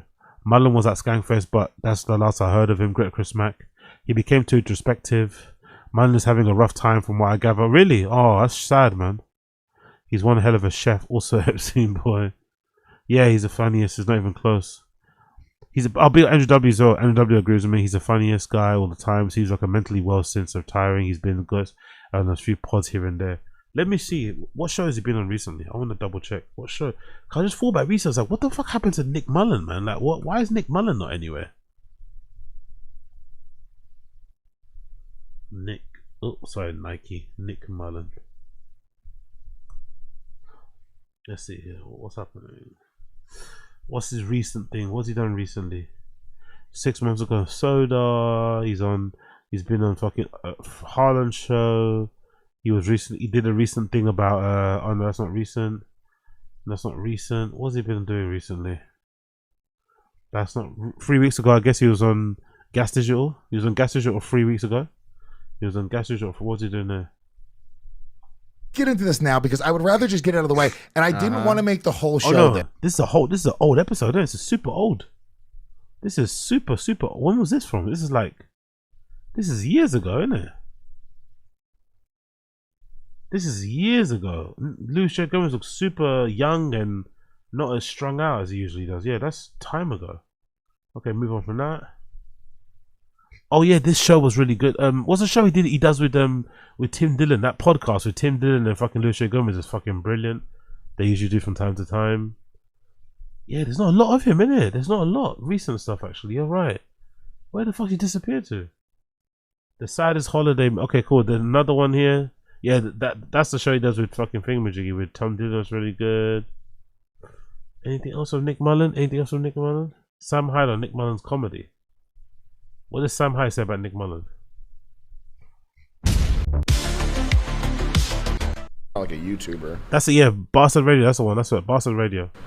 But that is where the content gets dispersed. This guy's name, Adam Friedland, sounds familiar. But I can't say that I remember who I saw him interview. I think I saw one interview with this guy once. Yeah. I ain't watched this. It's too boring. Move on. Oh, he was on. There he is. There. He was on this show called On the Gate podcast. This is from 3 months ago. I love pineapple. Yeah, he's like, I've been taking ZMAs. Shooting ropes. Fill her up. The only guy out there like to smoke salmon. That's why he fucking hanging. Fuck that guy. It's the only fucking guy. Do you guys see that they're using like a symbol from like an anime in all these protests? What? I saw that. It's like the One Piece. It's just like a pirate symbol. Yeah, that's what I'm saying. And exactly. The Mexicans love anime. That's what Mexicans love. But they use that same. They did that same thing in like Nepal. Yeah, also. Nepal. Yeah, they love that. Yeah, and then Peter Thiel like a month ago said that was his favorite movie or show or something. Oh wow, it's almost like a coordinated effort or something. Yeah, probably. That's usually. I don't think there's ever been an organic protest that's ever happened ever. Oh yeah, they had the English signs there. Yeah, people on their own. Guy. People on their own don't like do things. Yeah. Yeah. It's got to be, a guy from the State Department's like, you know what would be cool is if we all, dressed up like, what is it called, One Piece? If we all dressed up like Toyota from One Piece and went down and tried to kill the Jewish We love president. Toyota. When he went Super Saiyan, that's my favorite. Super Saiyan Toyota. So yeah, there's Nick Mullen then, I guess. There's Nick Mullen. In case you're wondering where Nick Mullen is, there's Nick Mullen. There's Nick Mullen. Cool, move on. I just want to say this quickly. This is a random video I saw. That's why billionaires don't wear Richard Milles. I'm not sure what this is about. I want to quickly just give I kind of know the answer, but I just wanted to see what this is about. Why billionaires don't wear. I think this might be an AI video. Is this an AI video? Let's see. Every time you see a Richard Mille watch, you're looking at a timepiece that costs more than most people's houses. We're talking about watches with price tags ranging from 80. By the way, one of the ugliest luxury watches I've ever seen in my life. Another watch I don't understand. I don't get the appeal of it. I don't get it. Another one of the watches I just don't understand. One of the ugliest luxury watches ever. It's so fucking gaudy, so horrendous. It's almost like a rich man's Casio, isn't it? That's what I think of it. It looks like a rich man's Casio, but it's fucking awful. Awful. I don't get it. I really don't get it. $80,000 to well over $2 million. These aren't just expensive watches. They're engineering marvels wrapped around the wrists of Formula One drivers, NBA superstars, and celebrities who want everyone to know they've made it. Rafael Nadal wears a Richard Mille during tennis matches. Pharrell Williams collects them. Drake shows them off on Instagram. But here's what's fascinating. When you actually look at the wrists of the world's wealthiest people, the billionaires who could buy Richard Mille like you buy coffee, most of them aren't wearing Richard Mille at all. Jeff Bezos wears a $40 Timex. Warren Buffett has been photographed wearing a basic Rolex that he's owned for decades. Mark Zuckerberg doesn't even wear a watch most of the time. Bill Gates wore a $10 Casio for years. And when these billionaires do wear expensive watches, they're usually choosing Patek Philippe, Rolex, or Audemars Piguet, not Richard Mille. So, what's going on here? Why would millionaires and celebrities line up to spend fortunes on Richard Mille watches, while actual billionaires, the people who could afford to buy the entire Richard Mille company, without thinking twice, why do they avoid them? The answer: why would you even care what billionaires wear? I don't give a fuck about what they do day to day. Honestly, there is an odd obsession with billionaires in general anyway. Just all over across the board. I don't care what they do. Just don't care. reveals everything about status, wealth, and what separates real money from new money. Let's start with understanding what Richard Mille... Okay, I'm not doing this. This is boring me. Bored. Skip. Cool. Famous decks on say cheese. Famous decks on say cheese. Famous deck on say cheese. Is this exploitative? Is this exploitative? Is this exploitative? Or is this mostly Famous Dex's fault for clearly being off it again? He got sober for a while, but he's clearly on something. I also want to ask the stream chat, what the fuck is wrong with the side of his face? Why is Famous Dex's face inflamed like that? Well, what's wrong with the side? I don't know. I don't know if it's like a cyst or something, or some sort of Did he get beaten up? What the fuck is wrong with the side of his face? Look at Famous Dex. It's really sad to see him like this. I hope he gets the help he needs, but Jesus Christ, man, this is brutal to watch. It's kind of a downer. I'm not gonna lie, it's a bit of a downer. So please, sit tight. It's a bit of a downer.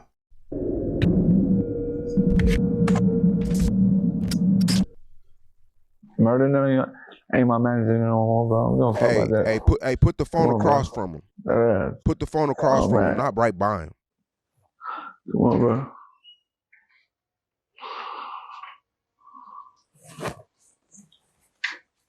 Y'all hear me? Put the phone across from him, not right by him. What's his name? What's up? Put the phone across from him, like not right by him. Like yeah, exactly. You could really hold it or however you want to do it. Whatever's best for you. My nigga Dex, what's really going on, bro? This morning we had a great conversation. Now you treat me like I'm some like stranger or something, bro. I don't appreciate that. Yeah, my other guys. Is I'm wrong?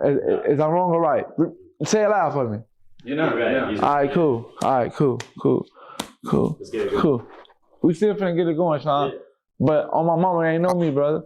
And hold on. And you know, and if you know me, bro. Like on my dead mama, on my son, I ain't never been that nigga that ever came at you, whatever. I don't give a fuck if you post me, whatever bad, whatever. That's your job. That's your job. That's what you're supposed to do, brother. I ain't never in my life ever got on nobody's blogs and said about you, no jump on nobody, none of that. What them and Sean, especially not you, because a nigga look. What we always talked about, bro. We always, when the camera was off us, the little brother shit we had, it was always thorough, bro. It was always thorough, gang.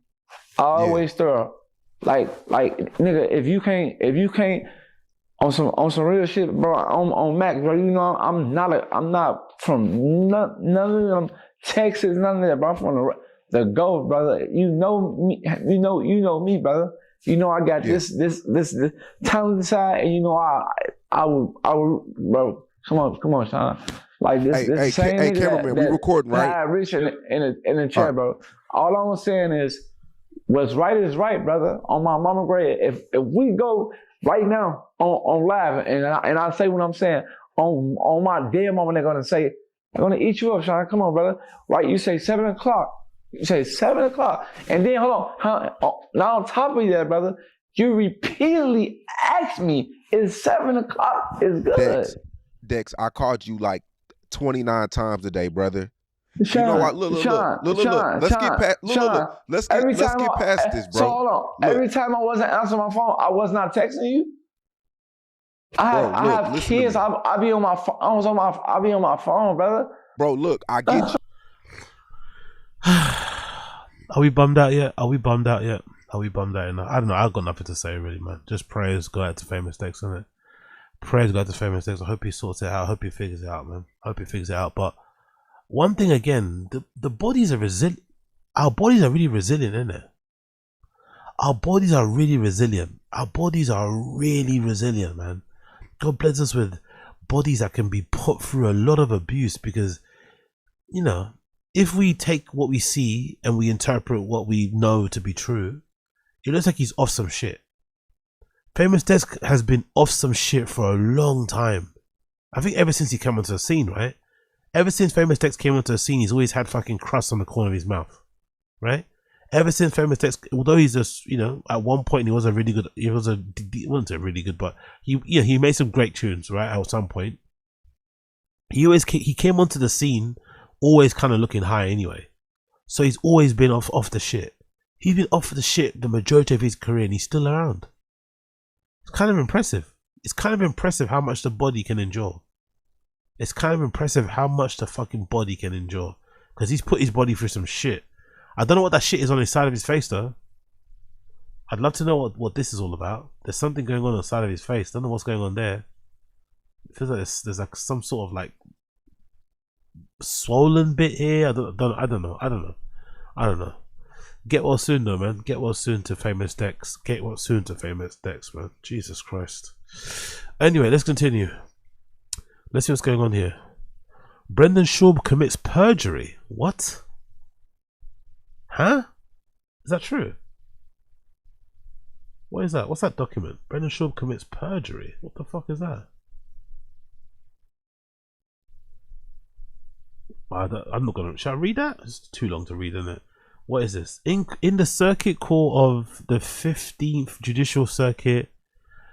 Who's this? Who's Bradley? When was this filed?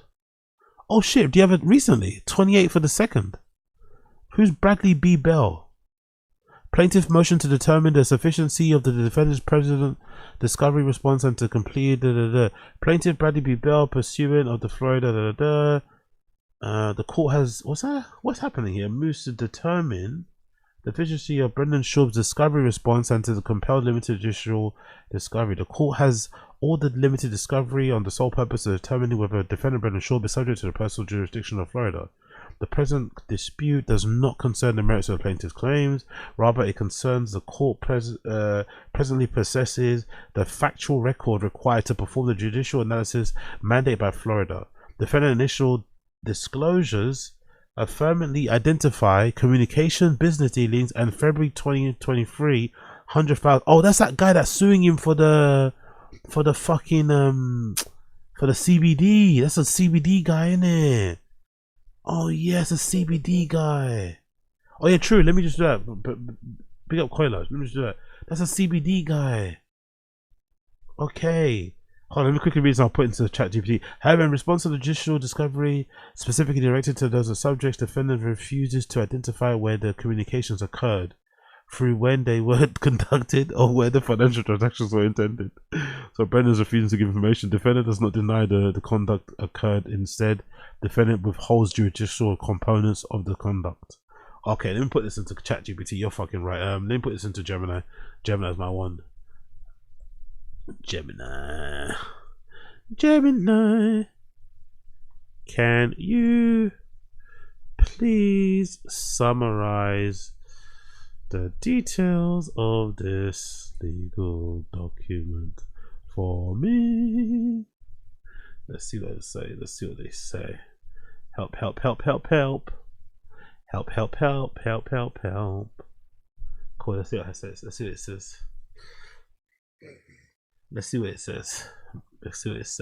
says. This document is a motion to determine sufficiency of discovery responses to the compel limited judicial discovery. It was filed on 28th of February. Core legal dispute. The core goal of the motion is to force Brendan SCHAUB to provide specific details regarding his business activities and communications to determine if Florida court has personal jurisdiction over him. The problem: while SCHAUB admits to certain conduct occurred, like receiving $100,000 in payment, he has refused to disclose the location, participants, or financial routing of these acts, arguing that they relate to the merits of the cases rather than the jurisdiction. The argument: Bell argues that without knowing if these acts were directed into or occurred within Florida, the court cannot determine if he has legal authority to hear the case against SCHAUB. Bell is seeking clarification on 4 areas of SCHAUB has allegedly withheld: communications, agent activity, financial transaction, and business operations. The location of recipients of communication related to the dispute, whether the individuals, specifically Lex McMahon, acted on SCHAUB's behalf. The financial transaction, the originating. Yo, fucking Brendan SCHAUB, what are you doing right now? Originating and receiving banks for $100,000 payment in February 2023. Where exactly SCHAUB's businesses dealings connected to the dispute. Evidence cited by the plaintiff: SCHAUB's initial disclosure. Public records showing Lex McMahon is a continuously Florida resident, and SCHAUB admitted to receiving payment but refusing to identify the financial institution. Relief requested. Plaintiff Bell asks the court to order SCHAUB to provide identity of all the persons he communicated with regarding the dispute, location of all the participants during the communication, and financial institution involved in the $100,000 transaction. Products of the documents. Relevant parties: Bradley Bell and Brendan SCHAUB. Holy shit.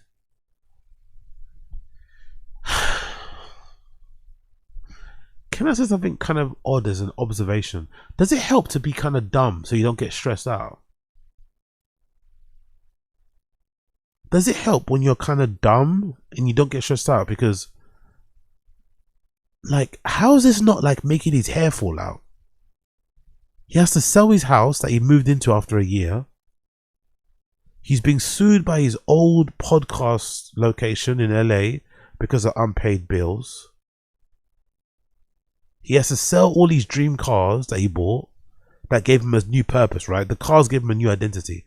They gave him a purpose, a willingness to live.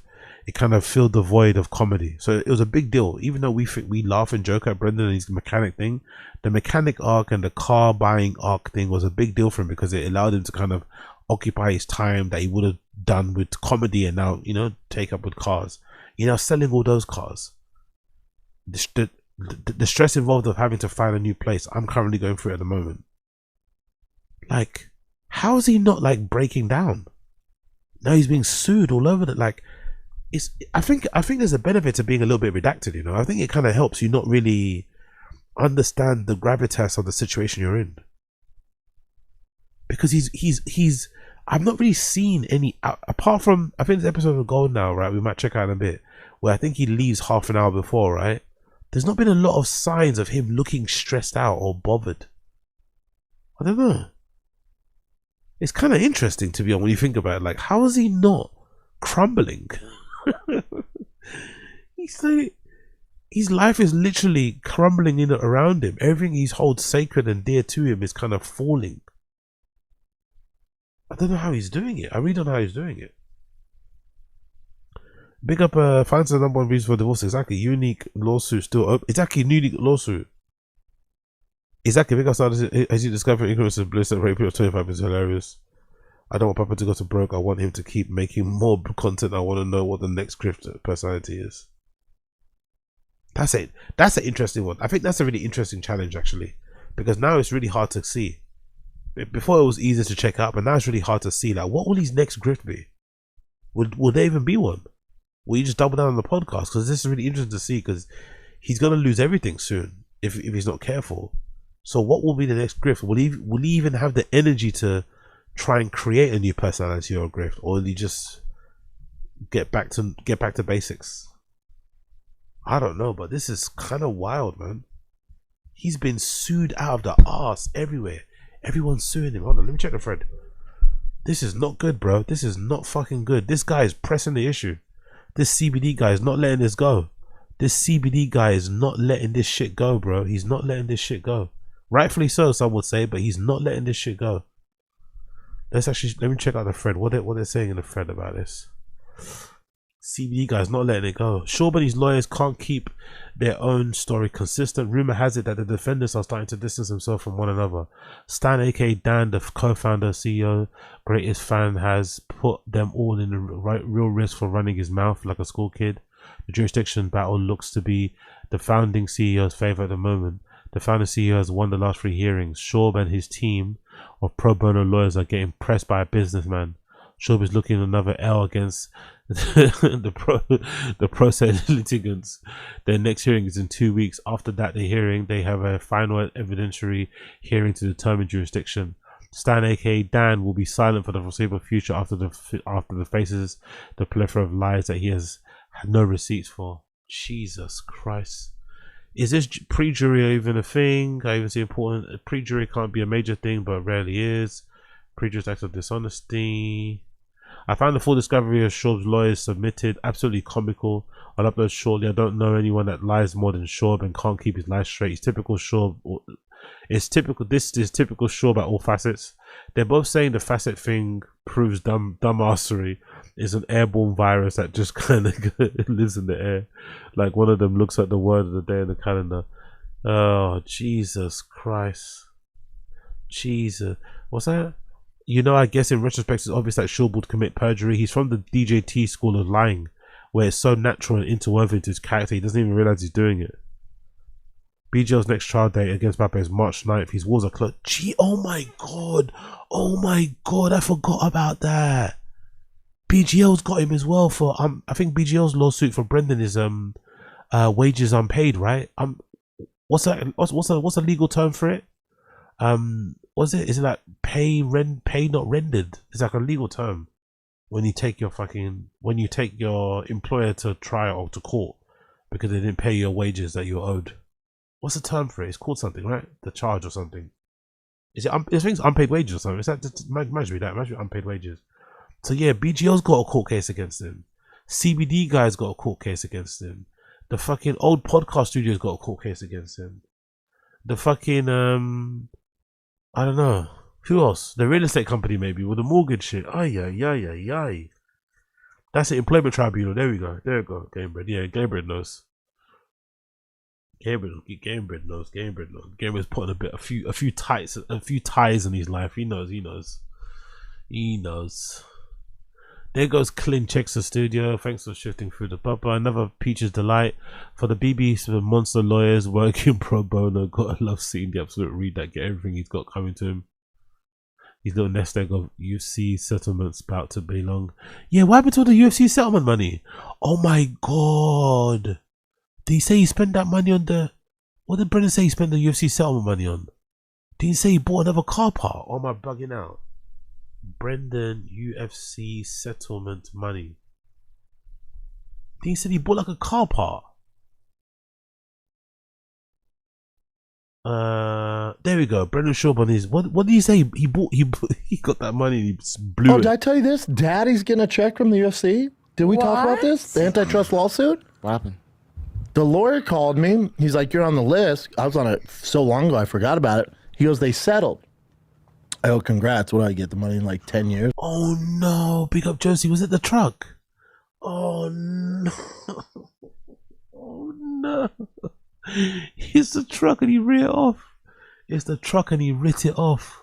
You're lying. You're lying. Oh my god. Brendan. Here's when I'm fucking old and gray. He goes, no, July. I'll say what? What years is it? 2013, 2018. I went, that's my entire career. He goes, yeah, you got a pretty good check coming, bud. And it's based on earnings, sharing in the earnings. Yeah. So it's like 375 million split between 800 fighters, something like that. A daddy gonna check. I like that. Isn't it cool? And I said, nice thing. And then he was like, well, I told him, I said, you know me, I have no relationship with the UFC. Like, I don't work for them. I can't get blackballed anymore. Like, obviously, I'm never working for the UFC. So there's no recourse for me if I take the money, right? And he's like, no. I said, but for other guys, because he was like, why wouldn't they take it? I said, well, other guys, whether they're commentators or they want to be in the Hall of Fame, I assume they're going to get blackballed. He goes, no. You know, I bet, he goes, you could talk to Sean Shelby or Dana. They're going to tell you to take the money because they have to pay it regardless. And if they don't take it, then it just goes to the rest of you. Yeah. Like we don't get to keep the money. Got it. No matter what, that 475 million or 375 million has to go to the fighters, whether it's two of you or all 700. Yeah. So if they don't take it, they're just missing out on money. Wow. So everyone should take it who's on the list. Wow. I love that. Isn't that great? Fantastic. Now they told me the number. I went, okay, well, almost all my fights are on the main card. Feel like I should have got more, but whatever. It's all right. Then they told me how much money Anderson Silva's going to make. Rightfully so. He's going to make some money. Yeah. So is GSP. So the big boys are making money. I hope some of the guys that need it are going to make money. There's a lot of guys who need it, yeah. Yeah, man. But then the guys who need it, or were they, on the main cards? Like a lot of that goes into it. Yeah. But it's interesting, right? They finally did it. It's wild. Wild. Good for you. Real quick, going back to the flight. So apparently, okay, he doesn't mention what he's gonna buy. I want to hear what he mentions. What he bought. I'm pretty sure, yeah, but you're right. He did buy. He probably bought a car in it. Fucking hell, Brendan, man. What is wrong with you, brother? What is wrong with you? Ay, ay, ay. Oh, by the way, Moicano's laughing, by the way. Moicano's fucking laughing now, innit? Just so you know, Moicano, Dana bets on him every night. It's like shit if you think it's... Yeah, Moicano's probably going to laugh if he finds out Brendan's selling all these cars and shit. Ay, ay, ay, ay, ay, Brendan. Look, I'm certainly not in defending Papa Business, but as someone who reads and drafts these type of living, there's no evidence of perjury here. Plenty of simply arguing responses filed. Is a truck right? This is a truck right? I think Bradley Bell's one who did the CBD company. This is the guy allegedly propositioned Schaub to claim equity in outing. This is the guy who allegedly propositioned Schaub to claim equity to out the founding CEO. Ah, this is Bradley Bell, yeah? That was a firm fined illegally using Russian oligarchs' funds. Fucking hell. What? These guys are involved in some dodgy business, isn't it? Didn't Brendan get paid from Podcast One from some like Spanish payday loan company? Podcast One got a loan for 1 million to pay Brendan off. Like, they're involved in some dodgy deals, all of these guys, isn't it? All them, like, nothing is like kosher. Everything's a little bit shifty, isn't it, with these guys? When you really scratch beneath the surface, nothing's fucking legit. What the fuck is this? San Francisco VC firm fined 215 million for illegally using Russian oligarch funds. What? What happens when you set up a venture capital firm in San Francisco, manage investments for a sanctioned Russian oligarch, and leave the USA government on red? You get slapped with a $215 million fine. The Office of Foreign Assets Control on Thursday imposed a penalty on GVA Capital for violating Russia-related sanctions and failing to comply with the subpoena. From 2018 to 2021, GVA Capital knowingly managed to invest or manage an investment for a sanctioned Russian oligarch Suleiman Kerimov while aware of his blocked status, according to the OFC. Kerimov, whose net worth is 16.4 billion, made most of his fortune by investing in PIERS, a Russian company that is the world's largest gold producer. He represents the Republic of Dagestan in the Federation Council of Russia and is considered a close ally of President Vladimir Putin. Of course he is. In 2010s, Kerimov funneled millions into the Bay Area's white-hot tech scene through a GVA Capital. So most of tech is fucking funded by fucking Russian oligarchs. And probably cartel money too, by the way. I'd imagine a lot of tech, weirdly enough, a lot of startups, a lot of Silicon Valley is kind of funded, partly so, without people even knowing, through shell companies and shell companies through fucking cartel money, oligarch money. Fucking hell, this is crazy. In 2010s, Kerimov funneled millions into the Bay Area's white-hot tech scene through GVA Capital, founded in 2011, the US investment arm of Moscow's based Global Ventures Alliance. GVA Capital registered in the Cayman Islands, of course it is, and based in San Francisco. It once described itself as not your daddy's typical VC firm. Its website touts investments in early-stage startups, general international connections, without naming the source of its funds. GVA Capital has $120 million under management. I actually want to see who have they invested in. But I want to see who they have actually invested in. GVA fucking Capital, you know. God damn, guys. Y'all niggas are going crazy. GVA Capital, let's just do portfolio. Oh, no, let's do clients. Investments? Investments. I want to see who have they invested in. Portfolio. Is it here? Can we see it? Can we see it? People.ai. Well, that's the company to work for, no? No, it's not. Oh, it's people.io, sorry. Company name acquired. Invest. Okay. So is there. Oh, yeah, I have to register, right, to get a full list. You got I Am, acquired, Luminary Technologies, Mulbert, Cherry Labs, companies that are exited. I don't recognize any of these companies. I'm not gonna lie, I don't recognize most of them. They're probably smaller startups or ones that I don't really know about in the back end. But still, Jesus Christ. The firm was founded by Magomed Musaev and Pavel Chereskin, who traveled to France in 2016 via Kirimov's private jet to secure the deals. Then GVA Capital began using an elaborate web of shell companies to distribute 28 million from Kerimov. Imagine if some of this is what's keeping the podcast industry afloat. Imagine if some of this is what's keeping the podcast industry afloat. Can you imagine that? Imagine if some of this is keeping the podcast industry afloat.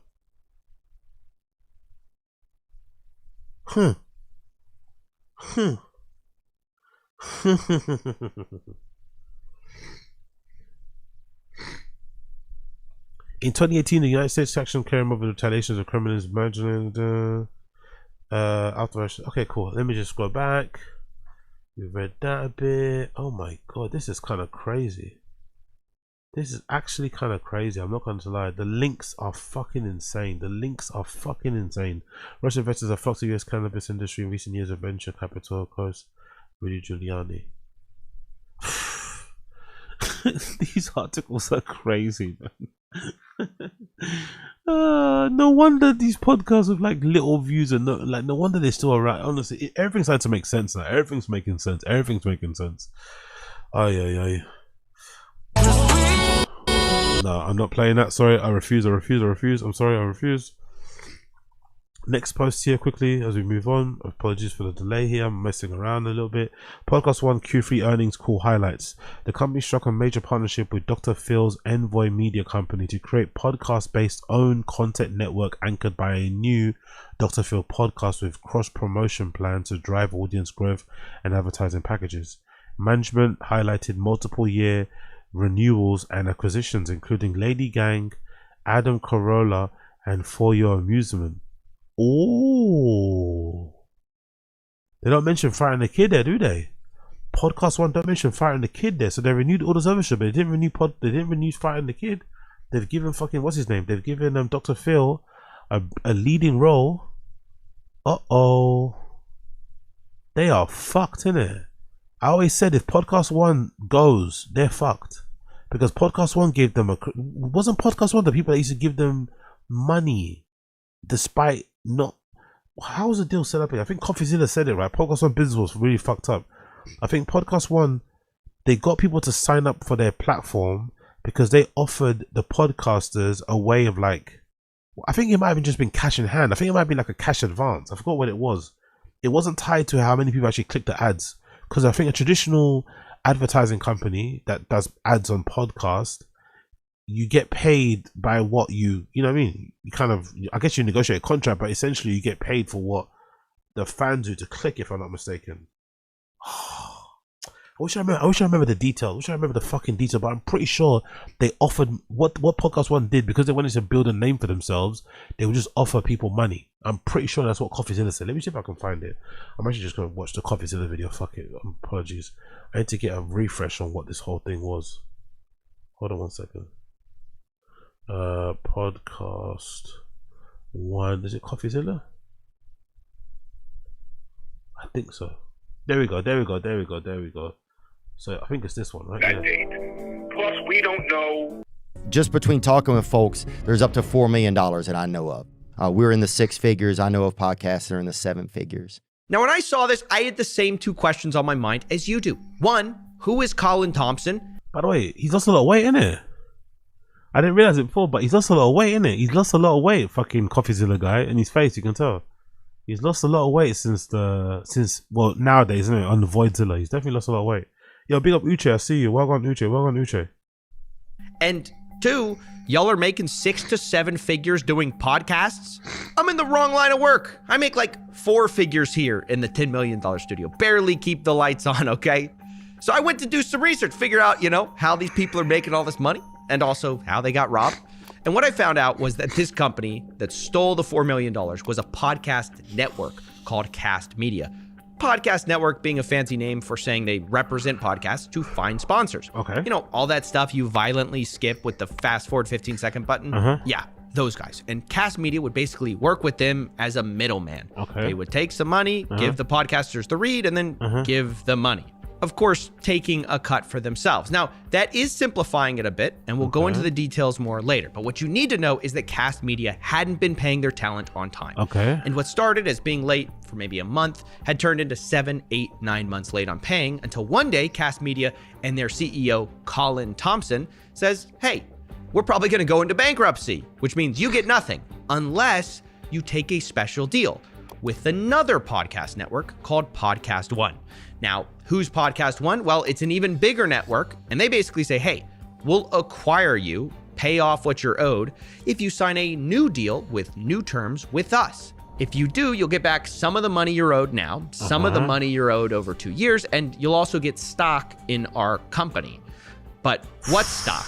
Well, Podcast Network stock, a company that wasn't public yet, but as of this video, now is, and is down almost 50%. Jesus Christ, man.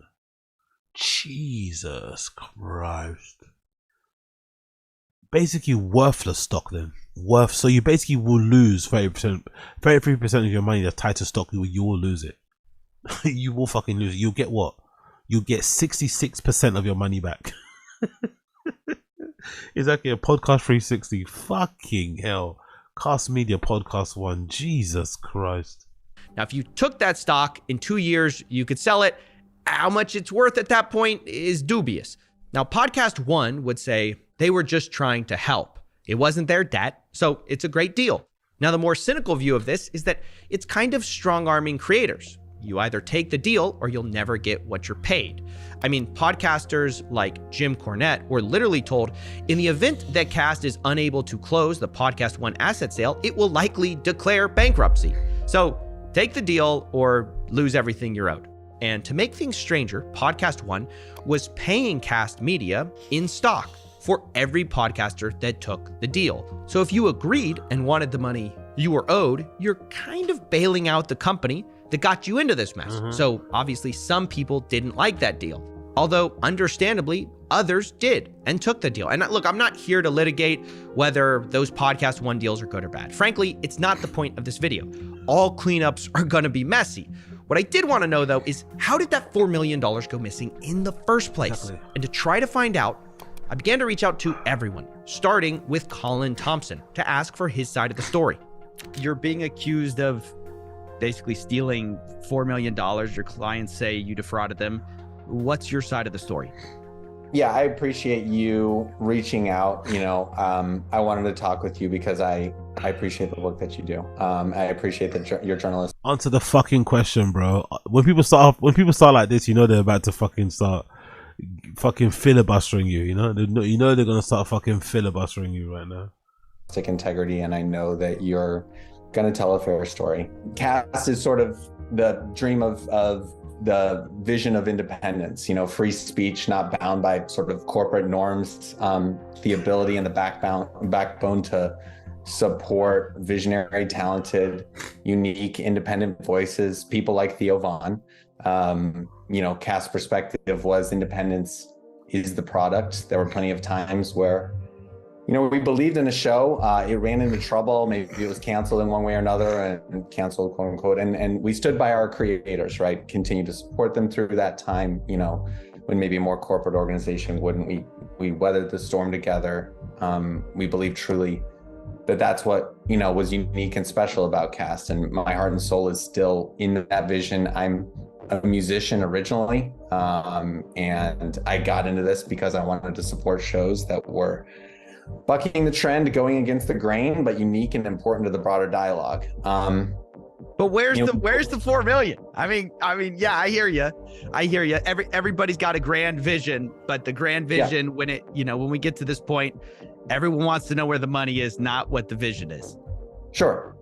You know, we built an infrastructure at Cast that I was and am tremendously proud of. I believe that over the years, we generated better revenue for creators, paid them out more than other podcasts would necessarily be able to, because we invested heavily in an infrastructure, took an individualized approach, anecdotally.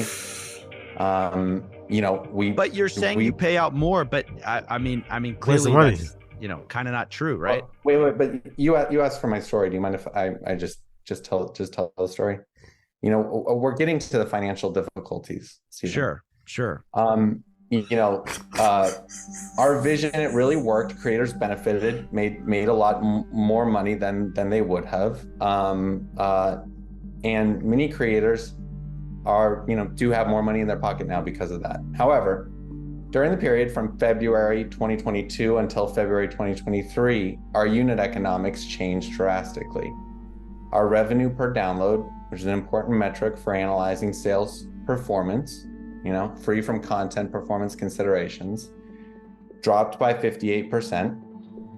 In other words, over the course of those 12 months, the revenue that we could generate on one download moved down by 58%, you know? Okay. That took 3 minutes to get to a real answer. And I've got to be honest, this whole conversation was about that painful. Talking to somebody who owes creators millions and he's telling you how he got them paid so much money is a little frustrating. But setting that aside, the central... I think he's talking about Brendan and Brian, you know. I know I'm looking for a Tfatk lens, but when he keeps saying about signing people that get cancelled and putting more money in their pockets, I think he's talking about defrauding the kid. I think he's basically talking about defrauding the kid. Like, we overpaid these motherfuckers. They were never going to get these rates anywhere else. So they should be thankful. You know what I mean? They should be fucking thankful. It kind of sounds like that. It kind of sounds like, don't fucking complain. You wouldn't have got these rates anywhere else, motherfuckers. You wouldn't have got these payouts anywhere else. With those downloads that you get, which are hardly anything. That's what it kind of sounds like what you're trying to say. The claim of Colin is that all of this happened because revenues dropped in 2022 and he just couldn't pay people on time. But as I spoke to people about Colin, I realized late payments weren't a new thing at all. People told me that was always the case. Okay, you joined them in 2018. 2018. Yeah. So when did you start getting late payments? Basically, like they didn't come when they said they were going to come. And when did you stop getting full payments? Right away. I can answer that right away. That was right from the first check we were supposed to get. It didn't arrive when he said It was never on time. There'd be a lot- yeah. It wasn't. Oh, look at who's there. Look who's there. Look who's there. Look who's fucking there. Unusual if it was like a month late, a month and a half late, and then when it goes from all right, a month late to 2 months late to 3 months late, and then I would say, hey, where's the deposit at? I go, yep, they're trying to figure out, man. He says he has this whatever investment coming, you're gonna get this huge lump sum of money. So then that's didn't come, then you're looking at, now you're looking at 4 months, like it was the money. Then you're looking at 6 months, like, okay, man, where the hell is our money? Yes, that's a huge problem. Of course, up till 2023, money had slowly started coming in. So, fucking Brendan, man. Always involved in some sort of weird skullduggery. I don't know, man. God damn it, man. So dodgy. Brendan.D podcast, no signature don't count. Called it. No way P1's going to make the same mistake twice. I need a homeless cat to do a deep dive on the cost analysis benefits of all this shit from memory. It's yeah, there we go. See, from memory, companies podcast one were paying SCHAUB like $1 million or more for 6 months of ad reads. Yeah, that's that. Yeah, see, okay, I think I got it now.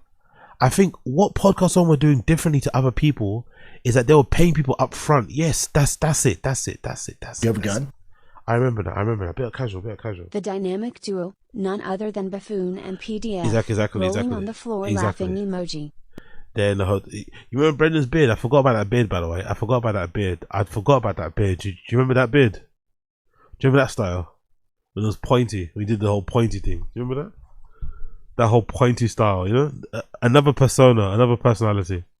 I don't know what persona this was. I don't know. This is some sort of pirate thing. I don't know what this was, but you remember the pointy beard? You gotta love Brendan, man. Let me continue. So the deal that they gave them was that they will pay them up front. So most podcast advertising platforms would pay you after, obviously, you kind of generate, or you kind of have enough people clicking on the link or whatever it may be. But Podcast One and Cast Media, wherever they are, in order to get new podcasts on their network, on their platform, so that they can sell. Because I guess the whole deal, how it works, is that if you have a podcast advertising company, the more podcasters, the more famous pods you have on your network, or as your clients or as your customers, and the better they are, the more you can start negotiating for better rates, and the more you can kind of pitch other people, brands and stuff, or attract maybe other brands inbound and shit. So it's kind of serves you, it kind of helps both, it helps the company if you got better podcasts, and the other podcasts on there, it also helps them because everyone kind of eats well because of all the ads get kind of shared around. But because Cast Media / Podcast One was new on the market, they wanted to kind of give themselves a chance to succeed, so they started to pay people up front. They didn't just pay them when they, when the links worked, or when the links were clicked or used. They paid them up front. But obviously after a while, that's not a sustainable business, right? That's not, because so after a while you realize that not a lot of people are really generating any money at all for your network or for your whatever. And then you start to make some cuts, or you start to do some dodgy business. So I think that's what happened. And then I remember at the time, everyone was saying the same thing, that allegedly that their downloads aren't that great anyway, Tfatk. Although Brendan likes to say audio is king, their downloads aren't that great. So I remember people like myself and others were saying, if Tfatk loses Podcast One, they're done. It's over. It's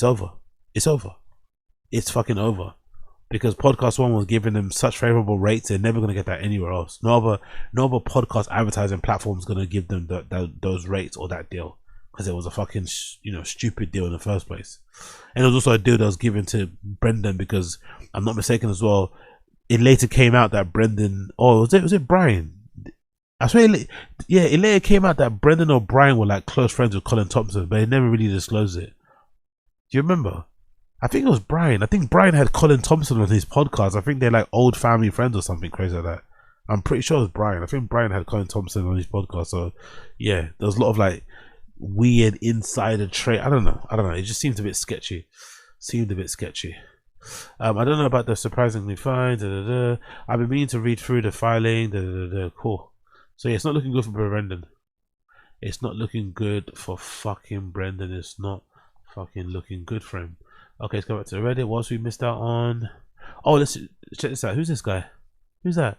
Who's Luke Beasley? Brian, what are you talking about? All that. Tetanus. No. Just go down the road, You Ron. need to bail on the tetanus thing because Suzanne Humphreys. Educate his ass. Suzanne Humphreys explained tetanus. Who is this bozo? The other guy. You got Rogan and Callan. Do you know who the other guy is? He goes, educate his ass, Joe. Educate his ass. Oh. He's like a big buff guy, but that was the most like, educate his ass, girl. Welcome to Brendan Schaub, King. Welcome to Brendan Schaub, young Gen Z King. Welcome to Brendan Schaub, young Gen Z King. Welcome to Brendan Schaub. Even he spotted the sass and was like, what the fuck's that sass? Where's that sass come from? Where did that sass come from? By the way, that's Brendan's old persona. He don't do that anymore. That's another one of Brendan's old personas. He doesn't use it anymore. He used to love being sassy. He used to love being a little bit sassy. Doesn't use that anymore though, because it's not important. It's not worthwhile. Cool. Let's move on. What's that? The Schaubs are not in the group chat. What's this about? When Rachel and I are having arguments about something, It's hilarious. So we have this group chat with Chris and Kristen, and we always go, okay, put it in the group chat. See what they say. Oh, that's great. Raw. Why isn't Brendan and his wife in the group chat? Interesting, isn't it? Isn't Eric always like sucking off Brendan's wife or their relationship? Oh my god, I love your TikToks and your fucking couple content. Why aren't Brendan and his wife in a group chat? That's weird, isn't it? Chris and his wife are in a group chat with Eric and his wife, but Brendan isn't. Or is it because Chris D'Elia's wife and Eric Griffin's wife are actually friends? I don't know. Seems a bit strange, isn't it? That they're not all of them are in the same group chat with their wives. Why wouldn't they be? It seems like the other two wives voted and said, nah, no thank you. You know, that's what it seemed like. It seems like either the other two wives voted or the husbands voted, or maybe both. Somebody voted not to have him in a group chat. That's brutal. For a while, and I love you, bro, and I love our relationship. Wow. And I love thinking about you, bro. Like I'll be watching a show thinking about you, bro. And it just tickles me, bro. It's funny. I do the same thing. Wow. You're good. Boys, you're gonna have to hold it down. I gotta pick the kiddos up. All right, cool. Thanks, All buddy. All right. Love you guys. Yeah, man. Love you. Wow.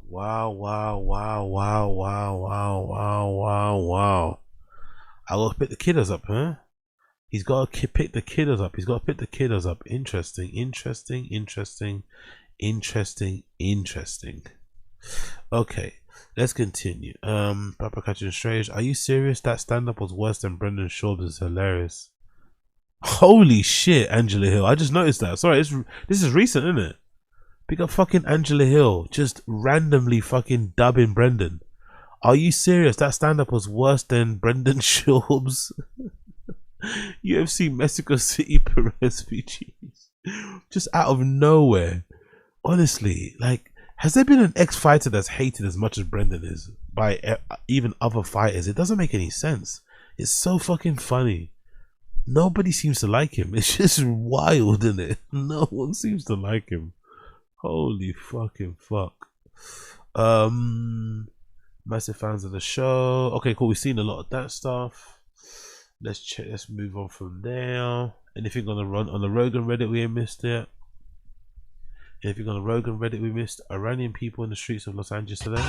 I'm alright with that one.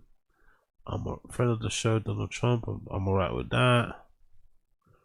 What's this? I can't do that one. That's gonna get me copyright striked.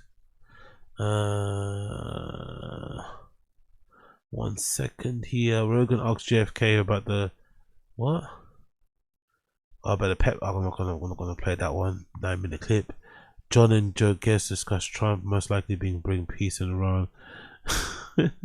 What is it like for you on the outside now, watching what's going on in the world? There are some places that I'm optimistic about. And actually, there are some developments that may look ugly on the surface that I'm optimistic about. First of all, this ceasefire, we're recording this on, I guess today's Thursday, but the ceasefire that was announced this morning, this is huge, huge. And I think this is not a victory for the Israelis. I think that it makes Donald Trump stronger and Benjamin Netanyahu weaker. Netanyahu's decision to bomb Qatar was too much, just too much. It could have served to embarrass the president. What it ended up doing is it weakened Netanyahu's position. So that's a victory for the White House, as far as I'm concerned. Can I stop you real quick? Yeah.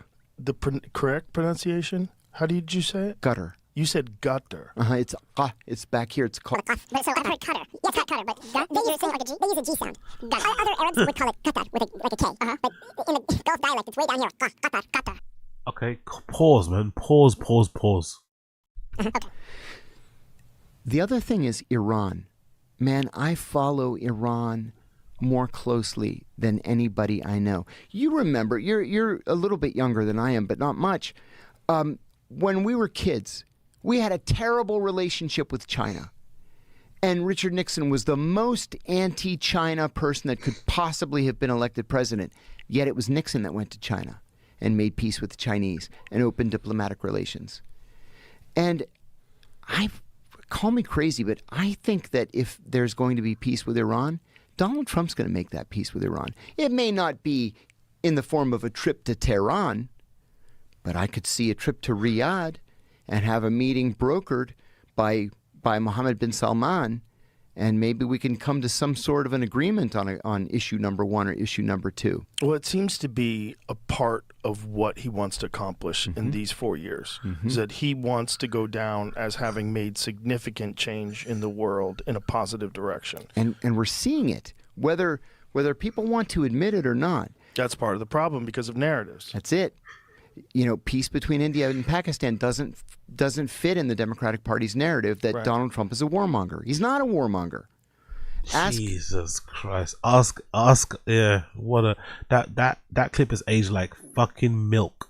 That clip is aged like milk. Okay, cool. Move on from there. We done that. Let's move over. I want to check this other shit. on here. Oh, we done quite a bit already, isn't it? That's the thing. There's not a lot to really talk about here, unfortunately. Let's go through. Should we do a bit of golden hour? Actually, let's do a downfall of Bill Burr. Let's do a downfall of Bill Burr. Fuck, let's do a downfall of Bill Burr. Let's do a downfall of Bill Burr. Let's do the downfall of Bill Burr. Actually, let's do two things. Let's do two things at once. Let's do.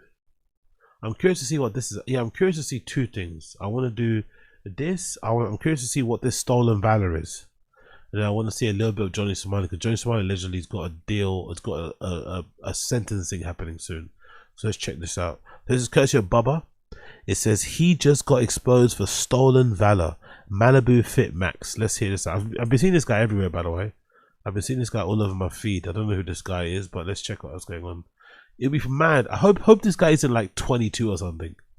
Don't tell me this guy's like 22. You know what I mean? I don't want to hear that. On the Alpha Male Universe. Just hit 1 million on TikTok today. I can't even express the gratitude that is overflowing from my heart. I don't know how to really tell you guys thank you enough, but you're gonna see in the future, later next month, I'm gonna drop a documentary. You're gonna learn a lot more about me, about my military experience, a lot more about me, about my military experience. Are you serious right now, bro? Welcome to the Alpha Male Universe. Now let's get right into it, because we have a new character to talk about in the AMU, and his name is MALIBUFITMAXX. Now, I have no idea if he's one of like these looks maxer guys, but that's not what really matters, okay? What matters is that he's a stolen valor lame bitch, okay? And I'm saying that because he is claiming that he had an IED to the face, and apparently that's why his face looks so weird or whatever. He has grifted his way to the top by I gotta rate it. I gotta rate the lie. I'm not gonna lie. I respect the lie. He got work. He looks like he got work done when work wasn't good, right? He looked like he got work done back in Donatella Versace's era, which is okay. He was probably one of the first people to go under the knife, right?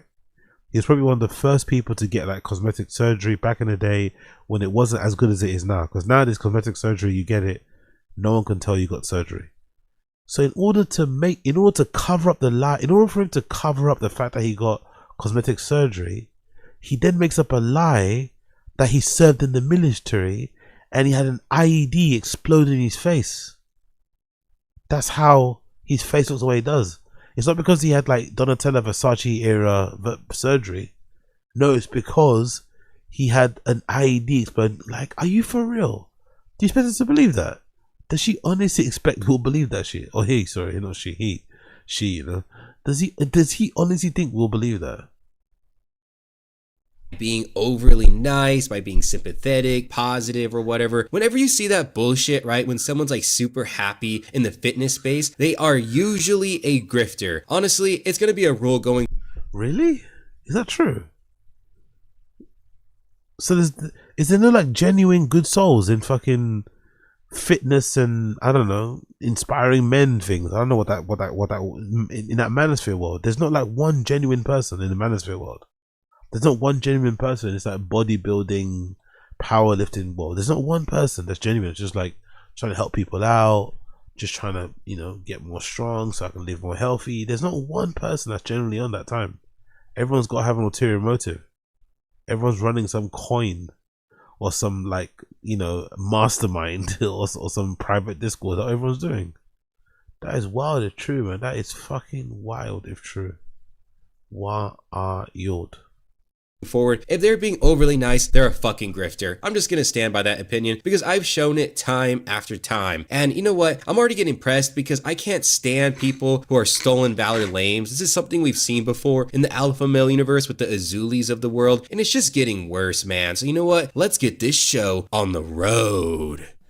Many people began to come to his defense, said, how are we making fun of this guy? He's a combat vet fighting for his country. What kind of people are going to put this man down? And so because of that, people started going to his channel, checking him out and liking exactly what they see. And so he's been getting more subscribers and more followers than last time. If you look at his account profile and you take 5 seconds out of your day to just go look at it, it says survivor of IED to the face, which is an improvised explosive device. Since that time, you know, he had only 200-something thousand followers on Instagram at the time. He's changed his bio on his Instagram. It no longer says survivor of IUD in the face. I don't know why he changes. To me, that makes it a much better story. Why not keep it in? All right, so there's going to be 1 or 2 Omega Brain people in the comment section saying he never stole any valor. He actually was in the military. So how about that, you lame? All right, I'll break it down for you. I'll bring up 2 examples of stolen valor that we usually see, one being way more common and the other a lot rarer. So just as an indication here, I'm getting so I don't know. There's a part of me that feels like this is just might just be jealousy. Because this guy's pops off on the scene, he's getting a lot of followers, he's a new face, he's positive, and I don't know. I'm waiting for the evidence that he's stolen valor. I'm waiting for where's the evidence that he's, you know, stolen valor? Where is the evidence? I want to see it because it feels a little bit like hate. It feels a little bit like jealousy from the other bodybuilders who aren't getting as much attention as he is. the one that is more common is like the Princess Azulis of the world, who said they were in counterterrorism, they were in Delta Force, they never actually served, they say some of the stupidest things ever, right? And then there are people like MALIBUFITMAXX who say that they took an IED to the face. So this guy, he served, okay, but what he did wrong, why it's stolen valor, is that he claims things that never happened to him or things that he did. So if you took an IED to the face, that's probably going to be a fucking Purple Heart. And literally grifting a Purple Heart is mind-boggling to me, especially when it's used as a defense to say, oh, that's why my face is messed up, because I took an IED to the face. Like, that is crazy, bro. And you're gonna see later in this video how his Glazer fans are gonna be like, you know what, bro owned up to it, not even that big of a deal. Like, this is fucking ludicrous, bro. It's like you can grift with anything now and just get away with it. So let's go on with the rest of the video where we have the evidence to back our claims. Yesterday I posted a very long video about MALIBUFITMAXX, aka Lee Markham. I posed a question to him. Hey Lee, you've marketed yourself as somebody that has survived an IED blast to the face on a deployment in Afghanistan. Is that true? My video was 8 minutes long and gave tons of reasons as to why it most likely isn't true, but at the time that I recorded the video, I did not have his DD-214, and I did not have his medical records from when he was overseas. Now I have them, and I'm going to show you guys them, and we're going to talk about what actually happened to MALIBUFITMAXX's face. I'll save you time in scrolling. It was not an IED. Let's cut right to the chase. This is his DD-214. It shows that he was deployed to Afghanistan 2009 July 31st to 2010 July. In his decorations, medals, and badges, right up here, it does not mention a Purple Heart. He has a lot of general awards and medals here, but he does not have a Purple Heart, which is something that you would expect to see there if he were wounded in combat and took an IED to the face. Okay. It says that his assignment was 293rd Military Police Company. We know this belongs to Lee Markham because it says his name right here, Lee Peter Markham. I blocked his address out, but the address matches the one in his background check. So here's his DD-214. He was overseas, but it doesn't mention an injury. It doesn't mention an IED. But what do his medical records say? So you may not know who Goob is, but he's basically an individual similar to John Bravo without the cinematography, who whenever people tag him to investigate something, he really does expose people, and he's on the Instagram side of the house. So if you use Instagram, then check out Goob, right? But he has his DD-214, and it's black and white with this, okay? Nobody can say, oh, we're lying on this guy's name, MALIBUFITMAXX, about what he did in the service, right? He was an... That's like thinking about it. It's kind of an insane lie to make up, isn't it? Like I said, I get the genesis of the lie, in a way. No, I get the not genesis of the lie. That's not a good term to use. I just don't understand the lie about an ID to the face. Like, how is that meant to help your? Why can't you just say I've got a limp? Why is that meant to? How's that meant to help your fucking client? I don't get the fucking ID to the like, huh? What a weird thing to lie. Honestly, it's baffling me. What a weird thing to lie about. MP, and he did what he did. He got deployed overseas, and there is no shame in serving in whatever facet that you do. But whenever you start taking things like an IED to the face, that's when you become a dishonorable individual. And if he took an IED to the face, it would have definitely been documented, and he would have for sure received a Purple Heart. So that is something that no one can argue, right? That didn't happen. He never took an IED to the face. But why would this guy say that? Well, I think it's actually a cover-up for maybe a huge insecurity he has about his face that came from another accident. Well, here it is, guys. Here's the medical record from the incident that Lee Markham is characterized as an IED to the face. Let me read. The patient is a 26-year-old male. Source of patient information was patient. 26 male complaining of chipped front tooth, lip, and forehead laceration from fall. A friend reports that patient was drinking and fell near Camp Cornier, his barracks. God. He did lose consciousness after falling. Name of the... He fell over while he was drunk and landed on his face, I'm assuming. So he was blackout drunk and fell and landed on his face. Because when you're fucked off your face, you don't usually, usually men are quite good when they fall over to, you kind of break your fall with your body, you cover your face. He was so fucked up that night, he forgot to cover his face as he was falling, so he got all cut up and bashed up. So he turned that actual real event into an IED exploded in my face. Is fucking crazy work, man. It's crazy work. Oh my God. I was in the Marines in Afghanistan, and lying about service is insane. So easy to get caught out, and being that desperate to look away is sad. Yeah, be up casual. Well done on the fucking service, brother. Well done on the service, but that's the thing that's just kind of like bums me out. This guy's a grown ass adult. You're it's the lying that really makes me sad. That's the lying. It's like, wow, man, your life must be so empty. Your life must be so empty and devoid of anything that, like, you're willing to make. Like, what? Pretend to play soldier with your, like, huh? Come on, man. God, corrupt, man. I don't know. I don't know, man. This is crazy, bro. Going from a bomb exploded in my face to, yeah, I fell over while I was getting super drunk. That's why. Like, huh? Bottom, Lee Peter Markham. So, ladies and gentlemen, when MALIBUFITMAXX says that he sustained an IED blast to the face, like he said right here, I survived an IED to the face while serving overseas, and it used to say right here in his bio, survivor of IED to the face, don't try that at home, folks. It was just a big misunderstanding. What he meant to say was he got really drunk while stationed in Korea in 2006 and fell down before his deployment ever happened and fucked his face up. See, this is 13th November 2006, that's 6:26 KST. He's in Korea when this happened. He is not in Afghanistan. He is not on a deployment, and he just got wasted and fell down. That's the IED. Way to fucking go, MALIBUFITMAXX. You played with fire, leveraged a bold-faced lie to get a humongous following, and never thought anything would happen. Well, sir, people were there with you. People talk, and there are people out there like me that look into this shit because, well, why build your entire reputation on a lie? You know what's wild to me in all of this is that he could have made the smarter move and probably have a even bigger audience. The IED to the face is the biggest bullshit I've ever seen. His face would have been seriously blown off and it was just immediately an obvious lie. But his Glazer fans continued to defend him night and day. But it was all bullshit. It was basically him just getting stupidly drunk, getting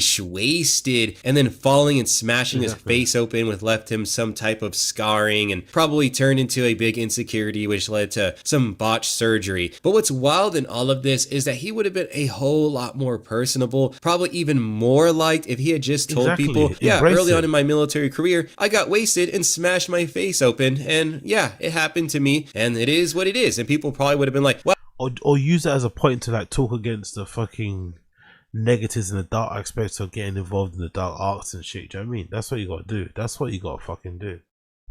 well, it actually takes a lot of guts to be honest and just be open with the internet. You know what? I like you even more. That was literally the brain dead move to do. If I was that guy, that's what I would have done. But instead, he had to fluff up his military service. It's just wild to me to see this shit. And I can't believe his fans still defend him. They're going to defend him in the comment section saying this isn't a big deal, but he stole valor. There's no debate about it. This guy is claiming that he did things he never did. It's the same reason why that one guy, I think his last name is Kennedy, who was a Green Beret, he got dragged through the coals because even though he was a Green Beret, he claimed a bunch of things that he never did. So it's stolen valor. There's no debate about it. And let's continue on where he actually addresses this controversy, MALIBUFITMAXX, and let's see what he had to say.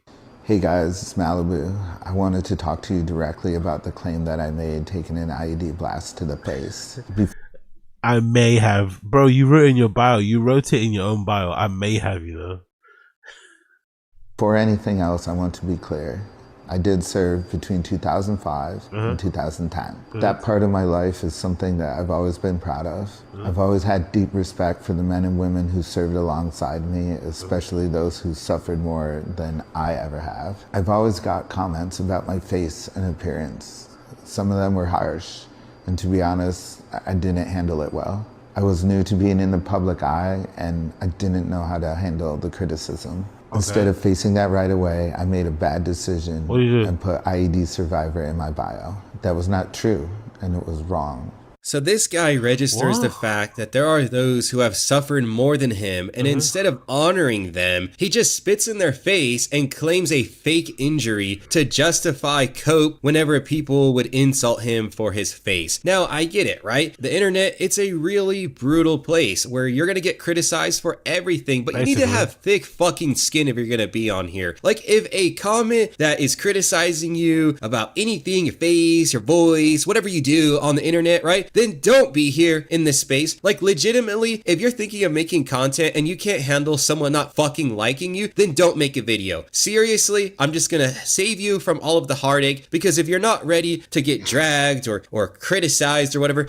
Is it me? His face doesn't even look that striking. Like, is it me or his face doesn't even look like it would bother asking him what his laces are made of, no? Or is it just me? I swear his face doesn't even look that crazy. Like, he's acting like he's got like his eye on the side of his head, his nose hanging. Like, it's not that deep. It's not that deep at all. God damn, this guy. Oh yeah. Just stay off the internet. This place is brutal. This place will eat you up. And if you're weak, then you're gonna get spit out. That's just how the system works here, okay? People are brutally honest. And when it comes to people's physical features, they're really not gonna take it that well. And so this guy, he should have just been honest. He should have been honest. He should have honored those who he served alongside with, who he said suffered worse than him. Anyway, you get the point. You get the point. He lied. Basically, he lied. He stole and VALOR lied. Big up MALIBUFITMAXX. It is what it is. It is what it is. He lied still, but it is what it is. It is what it is. You get me? You just gonna camera down for a bit. Cool. We did that one. What else we do? Wings Redemption. We do it another time. He's gonna bum me out. Not early, just wrong. Johnny Somali. I said Johnny Somali one. Big up Legal Mindset. Let's see what Legal Mindset is saying about Johnny Somali. See what Legal Mindset is saying about Johnny Somali.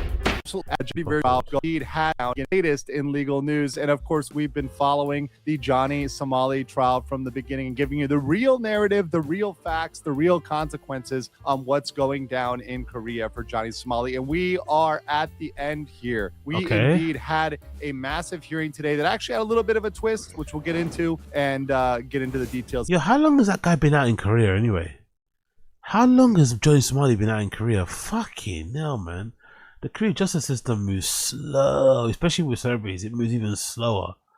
God damn. Let's continue.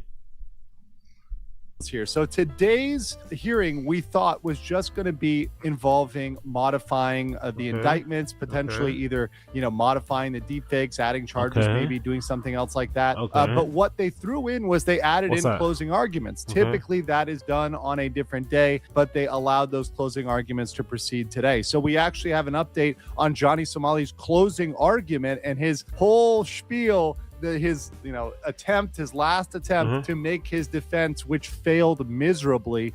We had the Somali conviction team present there, taking notes, taking transcripts, so we have very good details there. There was no Hank in the courtroom. This is the second time that Hank has not been there in the courtroom with Ramsey Khalid Ismail. Johnny Somali, aka Ramsey Khalid Ismail, RKI, made a very bad argument in terms of his closing argument that was poorly received. Everybody in the court was shocked by the fact that he was making these statements. And come on, Legal Man, say I want to get to the chunk. How long is he gonna get in prison? I keep getting triggered by all these fucking videos. How long is he meant to be getting? Come on, get to the meat and potatoes of it, brother. We're gonna talk about that as well. So let's jump right into it, guys. In case you don't know, Ramsey Khalid Ismail is facing 8 different charges. That's 4 obstruction of business, Christ. 2 minor offenses acts, and 2 deep fakes. Now, he'd been trying to get rid of this deep fake with Youngman and also the one with Bongbong, trying to kind of knock both of those things off, because that's stuff that carries serious prison time, and that's the thing where you can't wiggle out with a fine. And because of that, he's already guilty on all these other counts. He already pled guilty to all these counts, but he's fighting these 2. He was really banking on today being a day where they drop those deep fakes, because these deep fakes, once again, have mandatory prison time, mandatory recommendations, and he's got 2 of them on his count. They had this motion to modify the indictment, and they filed this days ago. I kept that under wraps because I wanted to see where this went and how this played out. Obviously, if there was a modification, we wanted to be able to explain it. So today we found out during the hearing what that was. RKI was hoping this was going to be the deepfakes drop. They were going to get rid of the Youngman deepfake because he had a quote-unquote unofficial settlement with Youngman. But mind you, in the Korean system, the prosecutors have all of the authority as to whether or not a charge is dropped, what they do with the charge. So even if you receive a settlement with a victim saying, hey, or somebody else, the other party there, because these people, Youngman and RKI, both showed the deepfake, and the deepfake was of Youngman and Hank making out naked. Very definitely fits the deepfake statute just to a T. But the prosecution did not drop the charges. In fact, they did not even mitigate. Oh my God, Legal Mindset. Tell me the years. Oh my God, he's just waffling. 1.5 years, during which time I committed no crimes. That, by the way, I'm going to step out there. That's very debatable. You know what? I don't give a fuck. He's taking too long. Legal Mindset's taking way too long to give information about how long he's going to be in fucking jail for, if ever. I feel like or maybe I'm just getting, or maybe I got duped by the fucking clickbait. I feel like every day there's a new Johnny Somali update. It's not really an update. But yeah, let's leave that there. Does ATOZY know what he's talking about? Can ATOZY tell me, please? I don't give a fuck really. Big up let me let Atozy. Let's see what Atozy is gonna say. Massive Johnny Somali update, because just a few hours ago, one of the last trial dates for Johnny Somali just ended, and it seems like he got absolutely destroyed in court. Okay. Like, it went really, really, really, really bad for him. So I guess we'll just recap and figure out Yeah, so what happened? what's Tell going on. us. So, oh boy. Well, tell us. I was not able to attend to this one because I'm currently attending the whole TikTok psychic court case. So, because of Gabe, he sent 2 people there, one Korean translator and one English speaking person. And they were there to cover everything and give me a full document, or basically a transcript of everything that happened in court. So we're going to be going through that today as well. So I know I streamed earlier today where I went through the transcript of the TikTok psychic case, but now we're going through the Johnny Somali one. We do a little bit of multitasking apparently. So what happened? Well, at 5:20 p.m., this is actually a pretty late court. Court opens.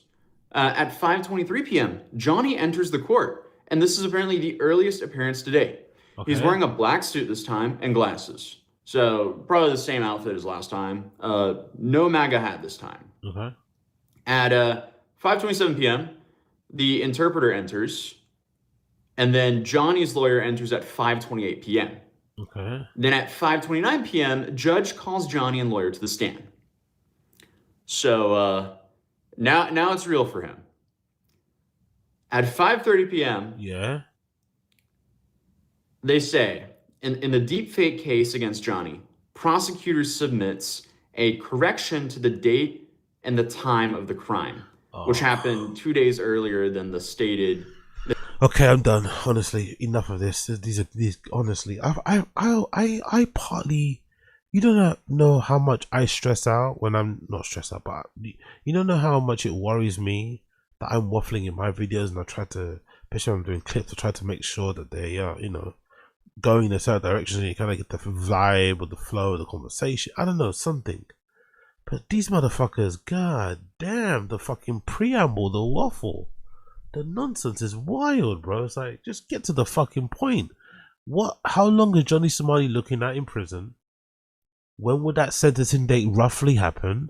Answer that and keep it moving. Oh my god, man. He wasn't even there. He's talking like this. Aye, alright, enough.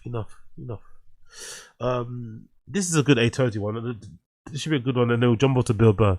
We'll do this one, then we'll jump on to Bill Burr. This should be a good Atozy one. TikToker gets rich from faking to be a billionaire. TikToker gets rich from faking to be a billionaire. Big up Atozy. This should be a better one. This TikToker got rich from faking to be a billionaire for TikTok videos. And honestly, it is just such an interesting example of how, yet again, things are not always as they seem like they are on social media. But this so-called billionaire and queen of rich talk, which I guess is the TikTok term for a bunch of rich girls sitting there and yapping while unboxing, like $50,000 purses and so on and so on. But she got so much backlash from a couple of tone-deaf TikToks that she accidentally got her family's past brought up and aired out for the whole world. Because a lot of people are questioning, where did all this money come from? And a lot of people are speculating that it came from some questionable business dealings. But at one point, she was hailed as one of the few rich girls who rich is right, whatever that means. But she's now under fire for being, well, painfully out of touch. I don't know what people expected though, but she feeds her cat caviar for breakfast. So the fact that people thought that she wasn't out of touch to begin with just doesn't make sense whatsoever to me. But hey, here we are. But nowadays, you can argue that most people are kind of over content creators, flaunting their excessive wealth online, because at this point, excessive flexing material things is just so overdone.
In the last couple of years, it seems like so many influencers suddenly have leased a supercar and they... Oh my god, I was muted that whole time, wasn't I? I was fucking muted that whole time. What a fucking idiot. Don't worry, I didn't say anything that important. I was muted that whole entire time. Don't worry, I didn't say anything that important. It wasn't that funny, it wasn't that important. Fuck it, let's just continue. Oh yeah. Out of nowhere have a course to sell you. But despite this sort of content being pretty tacky, Becca Bloom avoided a lot of that usual criticism and was instead admired and adored by literally millions of people on TikTok.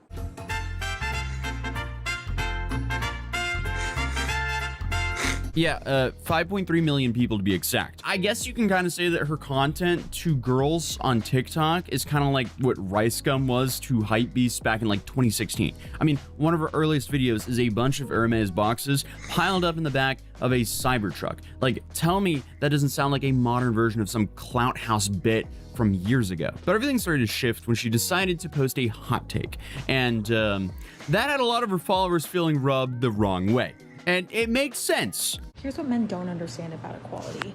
You think equality means splitting the bill.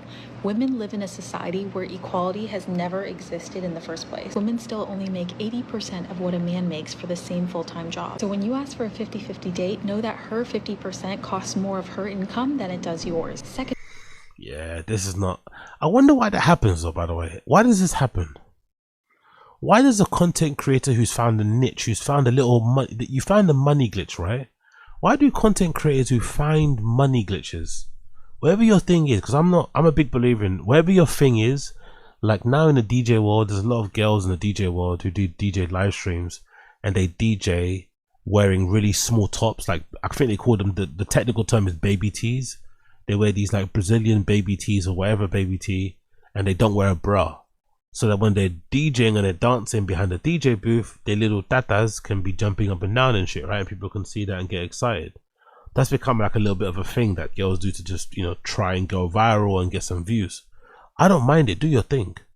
But why is it that very same girl that wears a really small t-shirt with no bra on when she's DJing suddenly thinks to herself, you know what?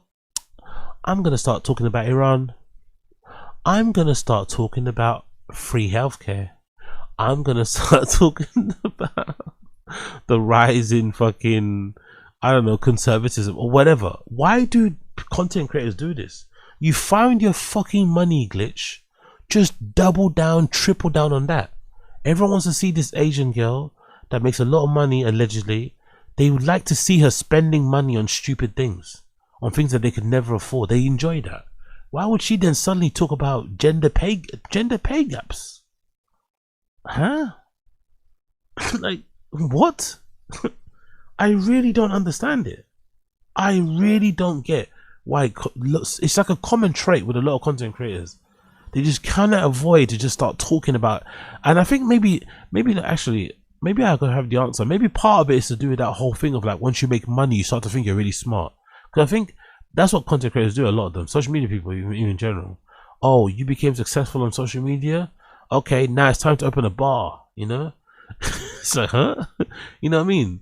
Now over time, oh, you were really fucking funny on this show? Yeah, now it's time to lecture in Harvard. You're like, huh? Lecture? You know? So it's like, maybe that's one of those type of things where you just can't quieten that little voice inside you telling you to go for fucking everything, even though you've, you know, failed everything. Go for everything. I don't know. I just find it odd. What a weird own goal from this lady. Everyone likes seeing her unbox Hermes bags, and then she starts talking about gender pay gaps, and she starts trying to sound like a feminist. Just like, brother, please pack it in. Of all, women pay more just to exist in the dating world, about $400 a month just on grooming and beauty. And that's not because they want to spend more, it's because they're held to the beauty standards that men built and judge them by. Not only exactly, Cole. I don't go to my DJ for dial updates. Exactly. that, women carry safety risks too. They are 2 to 3 times more likely to experience violence from a date. Men love to talk about equality, but not the part where you have to send your locations to your friends and carry safety weapons in your purse just to go to dinner with you. Here's the irony. Men only remember the word equality when it benefits them financially. Not when it comes to wages, not when it comes to safety, not when it comes to emotional workload, not when it comes to the cost of beauty, not when it comes to the social scrutiny women face on a daily basis, But suddenly you want equality when the bill hits the table. Equality isn't identical treatment. Equality is balanced responsibility. And until society becomes statistically equal, you cannot cherry pick equality only in moments where it allows you to contribute less. So yes, my husband pays all the bills, and yes, I think that's the bare minimum. I feel like that final sentence is what really makes everything so out of touch. And that's the bare minimum. Like, come on. If she ended it with like, and I'm so incredibly grateful for him, I feel like it would just come across pretty differently. That would have at least changed part of the feel of the video, because that's a massive privilege to be able to have your dude cover everything for you. Inherently. Just the whole spiel was nonsense anyway. She's out here talking, she's out here pushing this feminist, vision of the world that she thinks she's a part of, but you're living a life where you're essentially upholding the values of the patriarchy. It's essentially, isn't it? No one cares because they want to look at her because she spends lots of money at designer stores and they can't wait to see all these type of things handled in their hands and unboxing them. But I don't know. I actually love this world we live in. I'm not gonna lie. I love the world we live in now. I love the world that we live in where you can be an OnlyFans girl, right? Who then decides to pivot and try and become a deacon or like a Catholic priest, and then you can be denied, and you could take that as a personal affront. You can take that as like a, oh no, hell you did. You know what I mean? You can literally take that as like a personal affront that the church did not allow you to become a priest because of your your background in adult films and shit. I love that we live in that kind of world where a woman who essentially, upholds the traditions and the values of the fucking patriarchy can stand there with her bare face and tell you, yeah, equality is like, Jesus Christ, lady, please put the Hermes bag back in the Cybertruck. I feel like most men want to provide for their family, but with how devalued our currency has become over the last 50 years, assets and goods of cost have skyrocketed at a faster pace than wages. So many jobs in the 1970s could support an entire family with a stay-at-home mom, but right now, unfortunately, that doesn't really happen anymore to the same degree. So most households need to have two people working to be able to afford to live in the city, especially a major American city in the Northeast or West Coast. And don't even get me started about the major cities in Canada, because those are even more unaffordable somehow. And it's like that around the world. So overall, her statement just comes across as so tone deaf, especially when she's making content like this. And of course her husband's white, by the way. Of course her husband's white. Of course her husband's white. Jesus. I think, do Asian ladies love white men more than black men who love Latinas? Or is that the same level? I feel like Asian ladies come out of the womb liking like dorky looking white guys. They can't stay away, man. They fucking love it. Like, come on. And everyone knows how the internet goes. Like, once you start getting a little bit of backlash, unfortunately, people start, scouring the web for any information they can get about you. And it's safe to say that people found some things on her family and where potentially some of this money was from. But let's start from the beginning, because it wasn't even that long ago. It was like a year ago, because Becca Bloom's first post was literally 1 year ago, meaning she amassed millions of followers in less than a year, which is insane. And I guess her meteoric rise and fall has been set against the backdrop of, $1,000 hauls, flights on private jets, and levels of wealth that most people can really only witness on TikTok. She's essentially just famous for blowing stupid amounts of money. So honestly, someone like this saying something out of touch is kind of like, oh wow, fork found in kitchen. It shouldn't really come as a surprise. She never apologized for being extravagant. Not that you should, but she seemed to definitely take some pride into it. But at least, instead of trying to sell people on the whole, oh, you can do it too, buy my course, she simply just let people have a peek into what normally would be completely unavailable for the average person. Honestly, I feel like the bar is set pretty low when I'm like, hey, at least she didn't have a get rich quick course. But one of her most viral videos is, I guess, her just buying a brand new MacBook because she wanted a case, but the case that she liked didn't fit her current MacBook, so she just bought a brand new MacBook so it could fit the case. Okay, please don't judge me for this, but I fell in love with the laptop case, but they don't make it in my 15-inch size. It's only in 14-inch. So I decided to buy a new laptop today to fit that laptop case because it was just so pretty. I promise I'm not normally this extra. You know, something that most people would never think of doing. Because like a lot of her videos you would think are parody. I don't know, man. I don't know. Again, I just don't know. I just don't know if I have the energy to get annoyed about people living life the way they want to live life, innit? Would I want to do that? No. Would I want to be with somebody like that? No. But if she enjoys... You have a gun? Big up Cole. Big up Oz and all the kebab shop employees. We don't close. We never close. We never fucking close. Closing is for losers. We never fucking close. Big up Cole, appreciate it. Big up Cole 12 World 34, appreciate you. Am I the only person that thinks that? I don't feel anything. I don't care really. Whatever works for you works for you. If there's somebody out there that can supply that sort of lifestyle for you on a daily, cool. The only comment I'll probably make on it is just I do find it kind of interesting. People who live like this don't really have any desire to ever get it themselves. That's always the thing that interests me the most. It's like, I think if you're a real fashion or a real lover of things, you just want to keep buying stuff for yourself, you know? Don't want to wait around for someone to send you this. It's extra. It's unnecessary. That's the one thing I always never really kind of got with the idea someone could just stay with you just because of the money. So, interesting life choice there. Interesting decision choice. And then you're like, oh no, she's just really just that out of touch with reality. But then in other videos, she would do crazy stuff like arrange her cat's food and... Big up Casual. As a white man with a too long-term Asian relationship, yeah, those women like us for some reason. It's just, I don't know. I guess it must be frustrating for an Asian dude. That's what I'm just saying. Because it's one thing if you're getting kind of like, if you know, big up Casual. Big up chin and brows on We Don't Close. Yeah, Jesus Christ. Let's not big up chin and brows on that song, please. Let's not big up chin and brows on that song. Let's not give chin and brows any encouragement, please. I beg of you, big up Casual. Let's not give chin and brows any encouragement. But yeah, I wonder if like that would attract more if maybe it was tightened on the back or something, or maybe I don't know. Let me just continue. Obviously drizzle them with caviar and so on and so on. Plate my cat's breakfast with me. Oscar and I are actually eating from matching chargers this morning. Sushi grade salmon sashimi. Our chef also made Oscar this tuna bone broth blend. Soft boiled quail eggs. We have some salmon roe caviar for seasoning.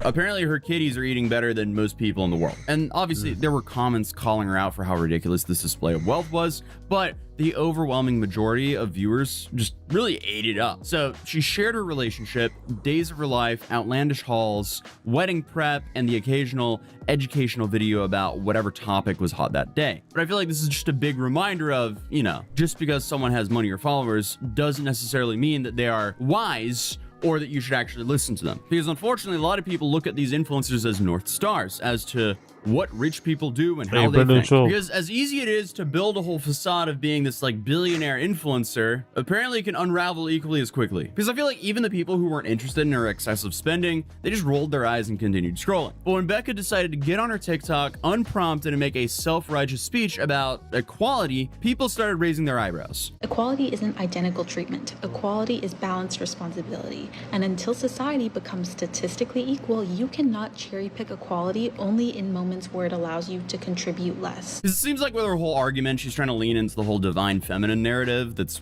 honestly pretty popular nowadays because it's glamorized. And for so many people, it's unattainable. And obviously, like, to be fair, like her points about women being at more risk in terms of safety, I'm not here to argue about her opinions on dating or I guess... You know what? I don't care anymore. I don't care. Again, too much waffle. Everyone's waffling on YouTube these days. I'm going to start making my videos 10 minutes and longer. Everyone's waffling on this. It's like, geez, you could have said this in 8 minutes. It's still going on for 12. Like, I don't care. I don't care. Okay, Bill Burr. Let's move over. Fucking hell. Just waffling for the sake of waffling. Okay, big up Beige Frequency. The downfall of Bill Burr and the comedy apocalypse. Let's fucking go. Prologue. Dave Chappelle embarrasses himself. When I ended my last video about the Riyadh Comedy Festival by talking about Dave Chappelle, I wasn't expecting to talk about him much, if at all, in the second video. What I didn't account for was that Dave would stage another one of his glorified whining sessions disguised as a Netflix special. Come on, Beige Frequency. That's not fair. A glorified whining special. What was that? That's not fair. That was a good. That was one of his best specials. That was one of Dave Chappelle's best specials of all time. Come on, come on. In some ways, this would turn out to be a boon, because during this special, Dave would address the controversy. The way he did it was actually so bad that it changed my perspective on the way other comedians discussed in this video handle the controversy. I've been getting a lot of grief, again, because I did a comedy festival in Saudi Arabia. I'll give Dave some credit here, as this is a slightly more clever approach to calling his critics racist than we've seen from others. And you hear those cheers? That's black people. America's whites, they're furious. But it's ultimately little more than a deflection, which is the main problem with Dave's attempt to address the issue. Yeah, I did mention at the time as well during my review of the show, I did mention that it was not a sufficient answer. If anything, it made it worse, and it was a misstep. If you're going to talk about it, you might as well actually talk about it and not try and, you know, gaslight people with racism and stuff. I did mention that in my review. Check my review on Patreon. I think I also got a review of the show on Netflix on YouTube. I'm not too sure, but yeah, but check it out anyway. He never really defends performing in Saudi Arabia. More so, he just provides excuses or whataboutisms. Of course, not before repeatedly stating how not guilty he feels about doing the Saudi gig. I've never not felt guilty about something. Like I've never felt, I don't feel guilty at all.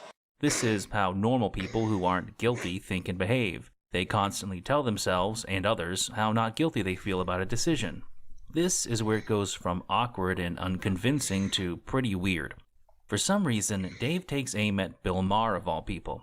And Bill Maher, the famous comedian, I've known Bill since I was like 18, 19 years old, and I've never said this publicly, but that guy. This is funny because Bill was one of the more vocally supportive voices of the festival in the comedy world, which I'm generously including Maher in. I have mixed feelings about this, but I basically think it's a great idea to go anywhere like that. Yeah. I still think people who are doing it are brave, and it's apparently the ones over there are enjoying it. Bill just challenged Dave's statement about it being easier to speak in Saudi Arabia than in America. Dave Chappelle said, it was in the press today, saying that you can speak more freely over here than in America. Yeah, I don't know if that's true. Oh, it's not true. To which Dave gave an inarticulate and racially charged response. I'm so tired of this little smug ass commentary. Dave would then try to claim that his critics accused him of betraying his principles by performing in a place that had murdered a journalist, then countered by saying that Israel had killed 240 journalists in the last 3 months. They said, well, Saudi Arabia killed a journalist, and Israel's killed 240 journalists. So I didn't know y'all was still counting.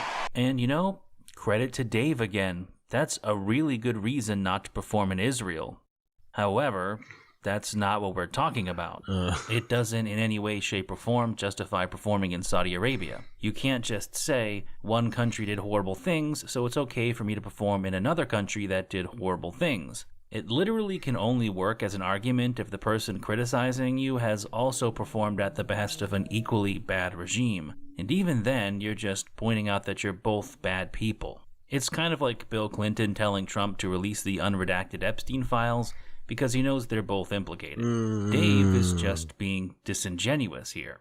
He's twisting the discourse into one about Israel because he has no defense for performing in Saudi Arabia. Exactly. More importantly, he doesn't actually care about those journalists, just like he doesn't care about the people who have been killed by Saudi Arabia, or even his fellow comedians who have been jailed by the Saudi regime. He doesn't care, and it's just a smokescreen for the real reason he performed in Saudi Arabia, his weird, long-standing grievance against the trans community. Transgender jokes went over very well in Saudi Arabia.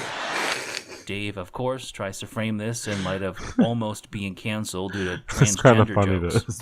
Don't forget what I just went through. 2 years ago, I almost got canceled right here in the United States for transgender jokes. But almost being canceled is doing a lot of heavy lifting here.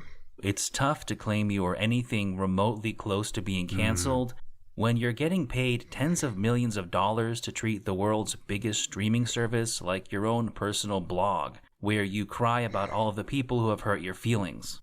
But it's just one of several deflections Dave uses during this rant, such as claiming that he'll take money from the Saudis just so he can say no over here. But I'll take money from Saudi Arabia any day, just so I can say no over here. And that it feels good to be free. It feels good to be free. If it feels so good to be free, why did you skedaddle back to America so quick? That picture, man. That fucking picture. That fucking picture. How did Bill Burr manage not to get one, by the way? How did Bill Burr manage to avoid this picture? What did Bill Burr do to avoid this pic? I feel like everyone took the... Or maybe Bill Burr didn't get asked to do it. Maybe he's not big on for celebrity. How did Bill avoid this picture? Dave. What Dave wants isn't really to be free, because he already was, long before he compromised his integrity by taking the Saudi money. What Dave really wants is to be free from criticism. He wants a safe space where he can complain about the people he hates while other people can't complain about him. And he was more than happy to perform at the behest of a brutal dictatorship to get that safe space. In doing so, he totally abandoned any pretense of free speech. I think that's why Bill Maher's comment pissed Dave off so much, despite how innocuous it was. It shattered the illusion of freedom that Dave had created in his mind as a justification for betraying his principles. He knows Bill was right, that he couldn't do his bid on Muhammad, as Maher put it. Do your hunk on Muhammad, Dave. Whether it was for the money or just to deliver the umpteenth rant about a particular group of people, Dave sold out his principles. He knows he sacrificed his freedoms, and it's causing the cognitive dissonance on display in his latest special. But he's not alone. The rest of the comics I'll be discussing have done worse, in my opinion. Chapter 9. Whitney Cummings. Whitney is one of the more curious cases from this controversial event. She ain't gonna be happy about this. She's gonna say, I can't wait for the next episode. She's gonna make a comment. She's gonna crash out when she sees this. She probably has already, but she's not gonna see it. She's not gonna be happy when she sees this. Whitney's not gonna be happy. They're bullying me. Because she had two wildly different reactions to the backlash. The first came as part of an appearance on an episode of We Might Be Drunk that seems to have been recorded long before she did the festival. I say this because Sam mentioned during the episode that they'd be performing in Saudi Arabia in a couple of weeks, and Whitney confirmed that she would be too. Anyway, we'll be in Saudi Arabia in a couple weeks. As will I. Mark Norman then asked Whitney if she had been getting any shit for agreeing to the gig, but Cummings made herself out to be completely unbothered by the online backlash. Are you getting shit? I don't care. No, what? Oh, I guess you're not looking. Yeah, it's all bots. Yeah, I don't care. Like, I don't... In a bit of foreshadowing, she also questioned if Mark and Sam were getting more backlash than she was because they engaged with it. Let's do you think you guys get more of this because you respond to it? We didn't respond. Probably. Or like talk about how it annoys you? Yeah, maybe, because then they're like, we're getting to him. More amusingly, Whitney would make the argument, while rambling about dead internet theory, that it was actually good for comedians to receive negative feedback. I think it might be good for us. Like some negative feedback might be okay. Yeah, of course. I haven't like drawn this line of thinking out. I might pivot on it, but like. Well, Whitney, I guess the lesson here is be careful what you wish for. Part of the reason Whitney's decision to be involved in the Riyadh Comedy Festival was so controversial to some people is that she's a comedian who has discussed topics like sexual harassment and the Me Too movement in the past. So to go over to a country where women do not have equal rights, an issue she was aware of and even joked about beforehand, seems incredibly hypocritical. I think if you're a woman working in Saudi Arabia, it's so deeply unfair that I will be forced to work when I'm there. And read things and read a schedule. Good point. You won't have to drive. Yeah, I was going to say, at least they'll have a driver for me. Yeah. In a strange turn of events, this point was actually articulated by the ephemophilic nightmare demon known by some as Chris D'Elia. Jesus, what a picture. Chris argued that it was especially hypocritical for comedians who had taken pro-women's rights stances to then perform in a country where women are second-class citizens. Of course, Chris was probably just doing this because Cummings betrayed him during his scandal a few years ago, or maybe because he was just jealous that he didn't get to go to a country with no age of consent.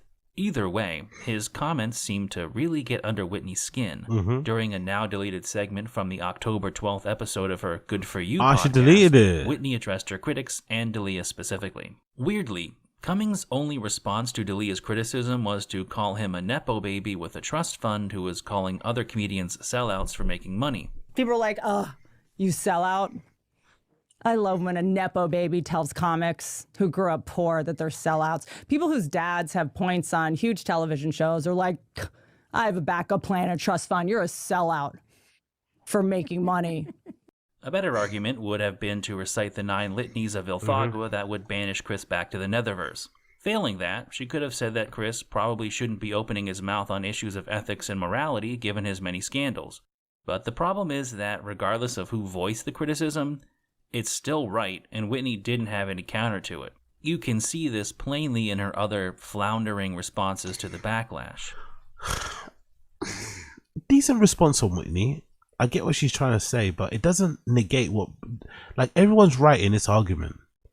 Chris is right for calling her out for being a hypocrite, right? And being a sellout, in a way, to her values. If you're going to stand up for Me Too, if you're going to be very vocal when it comes to Black Lives Matter and shit, all that malarkey, it does seem a bit weird to then suddenly go and perform for the Qatari royal family. It just does. There's no arguing against it. But she was also right to say to him, hey, it's rich coming from you. The guy's never had to worry about money. Not, you know what I mean? You could never understand what decision, how to even come to that place in life, because you've always got a backup plan, because your dad is a famous director and shit. But it's also a lie that she grew up poor. She didn't. You know what I mean? And we've got fucking Ashley Cummings to thank for that. Big up Ashley Cummings. We've got Ashley Cummings to thank for that. Like, they were never poor. Ashley Cummings admits that straight up. No, they were never poor. They had horses when they were young. They didn't grow up super wealthy, but they grew up comfortable. So this vision that she sells herself of, like, oh, I grew up poor, that's why I took the job. It's like, brother, just, you don't have to be poor to like money. You can still be rich and say, you know what, I want to sell this place or whatever, and then make money. Or I want to go to this place to make money. You don't have to like not have money. You don't have to not have money to try and make money. So I think that's a complete bullshit. But yeah, I don't know. Whitney's a weird one. Whitney's a fucking a peculiar bird. She's a peculiar bird. Starting with mocking her detractors for thinking they figured everything out. I can see the thing now. Whitney Cummings addresses the festival. You know what? I don't think I need to address it. You guys have it all figured out. I think you guys got it. Yeah. I did write a chapter in my book. Your big up Josie. Ashley confirmed that they did not grow up poor, but around the millionaires she's around. Now she considers herself upbringing poor. No, that's still not the right word to use. We need to be precise with our language. I'm sorry, I'm not accepting that. We need to be precise with our language. Yes, you can be. There's always levels to stuff, right? There's always levels. So if your parents are millionaires, and you get around other kids who have parents who are millionaires, you might feel a little bit inferior compared to them because, I don't know, maybe these kids get their parents to pick them up in helicopters at school. Your parents pick you up in the car. Maybe these kids go and fly private to holidays. You fly first class, right? There's levels to fucking wealth. I understand it. But I'm sorry, you don't get to use the term I was poor or the phrase I was poor just because you grew up, you happen to be the poorest one of your millionaire fucking friends. Like, just no, I'm not having it. I'm not having it. I'm not having it. That's a poor use of language. Like, you weren't poor. Maybe you were less, I don't know, affluent than people around you, maybe, or something like that. Maybe you had to struggle a bit more to get the money because, you know, your parents didn't want to give it to you because they're afraid you might buy drugs. I don't know, but I don't think Whitney's ever allowed to say I grew up poor, because you weren't. It's just a lie. Maybe Chris D'Elia's family are richer than her family. Okay, cool. But you guys are still in the same level, like same sort of ballpark area. You don't get to ever claim poor. I'm sorry, you just don't. You don't get to ever come to. You don't ever get to come to. You don't ever get to claim poor, and you shouldn't. Also, I don't really understand this desire to claim poor when you grew up wealthy or grew up comfortable. Why would you want to like just pretend? Like, why? Your parents worked hard to make that money for your life to be nice and easy, or to be somewhat comfortable and easier than it was for them. And here are these rich people trying to fucking LARP as poor or as working class. Like, why? About when I went to Dubai. You guys would know how to pronounce it. You tell me, how do you pronounce it? I'm so ignorant, I don't know. Then she claims that they're being racist for assuming that the Saudi government and the Saudi citizens have the same views. I guess I'm this weirdo. I don't operate under, you know, the idea that every government and their people are the same. But I guess that's like, you think that the people of Saudi Arabia and the Saudi government all share. Okay, so you also believe that the Chinese government and the Chinese people are exactly the same. It's just race. Honestly, Whitney, you're too smart for this, man. I didn't even see this part. She's too smart to do this, man. She's too smart to believe that people believe that the Saudi government and the Saudi people are the same thing. People's main problem with comedians performing in Saudi Arabia wasn't to do with the people at all. Wasn't to do with the people or the citizens of Saudi Arabia at all. The main problem was that the Saudi government were clearly using the comedians to essentially present a better image of themselves to the wider world, because they know what they do behind closed doors. They know what it's really like there day to day. But they were willing to put on this festival of comedy that they do it before with dance festivals and shit. They're willing to maybe relax the rules a little bit to make it seem like it's a more appealing place to live, thus maybe making it easier to smuggle people in to be your slaves or to work in fast food restaurants. That's why, do you know what I mean? That's why people have an issue with it. Not because, we don't like Saudi people. It's like, I don't know. What an insane gaslight. What an insane gaslight. And again, why couldn't she just have come out and said what Tim Dillon said?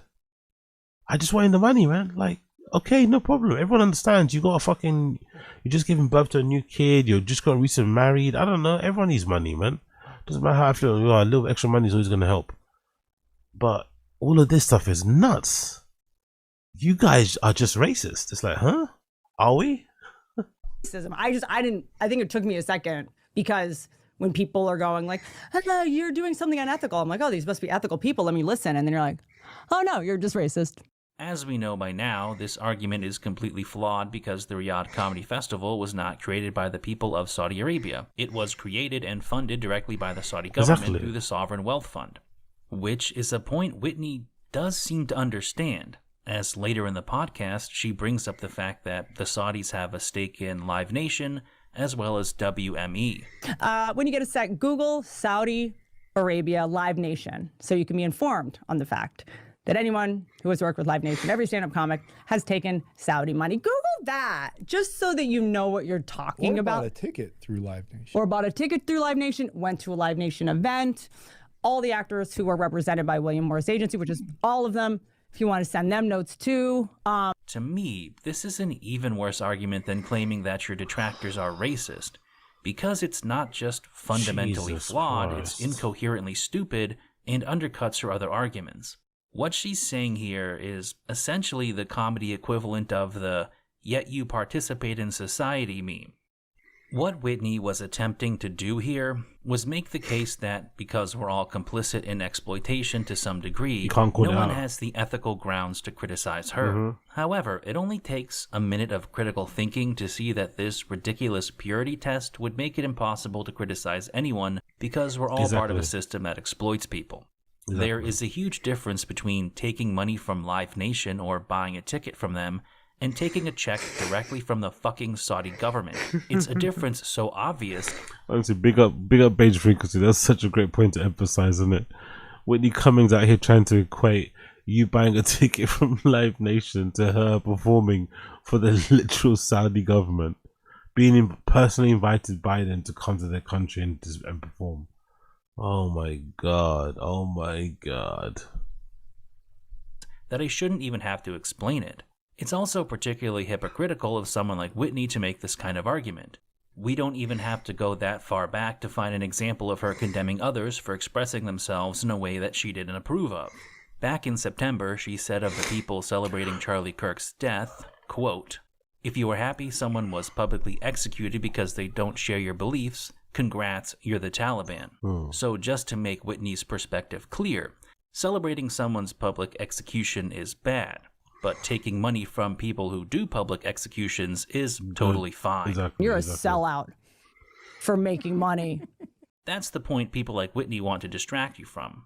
They chose to actively participate in the exploitation, or at the very least, whitewashed the reputations of the ones who do. They want to present their decision to take this gig as if they were just another schmuck like you, doing what it took to make ends meet. Because if you are someone who willingly took money from a government that oppresses women, how can you be taken seriously the next time you advocate for women's rights or speak out against sexual harassment? You've already shown us that your stance on those issues is negotiable. Since Whitney had this blow up on her podcast and then had it removed, she's made more comments regarding the backlash she received. On the October 19th episode of Good For You, Cummings spent the opening few minutes kind of addressing the backlash she got for responding to her critics. Mainly, Whitney tried to cover her ass by saying that she wasn't attacking her fans. Because last week, I said what I said, and I said, and people were like, yeah, how dare you say we're racist? By the way, deleting the clip is really pussy though. Taking that segment out of the episode is incredibly pussy. That's the thing that's really fucking pussy. That, like, really? If you stand on what you said, why did you remove that little clip from the episode? Strange.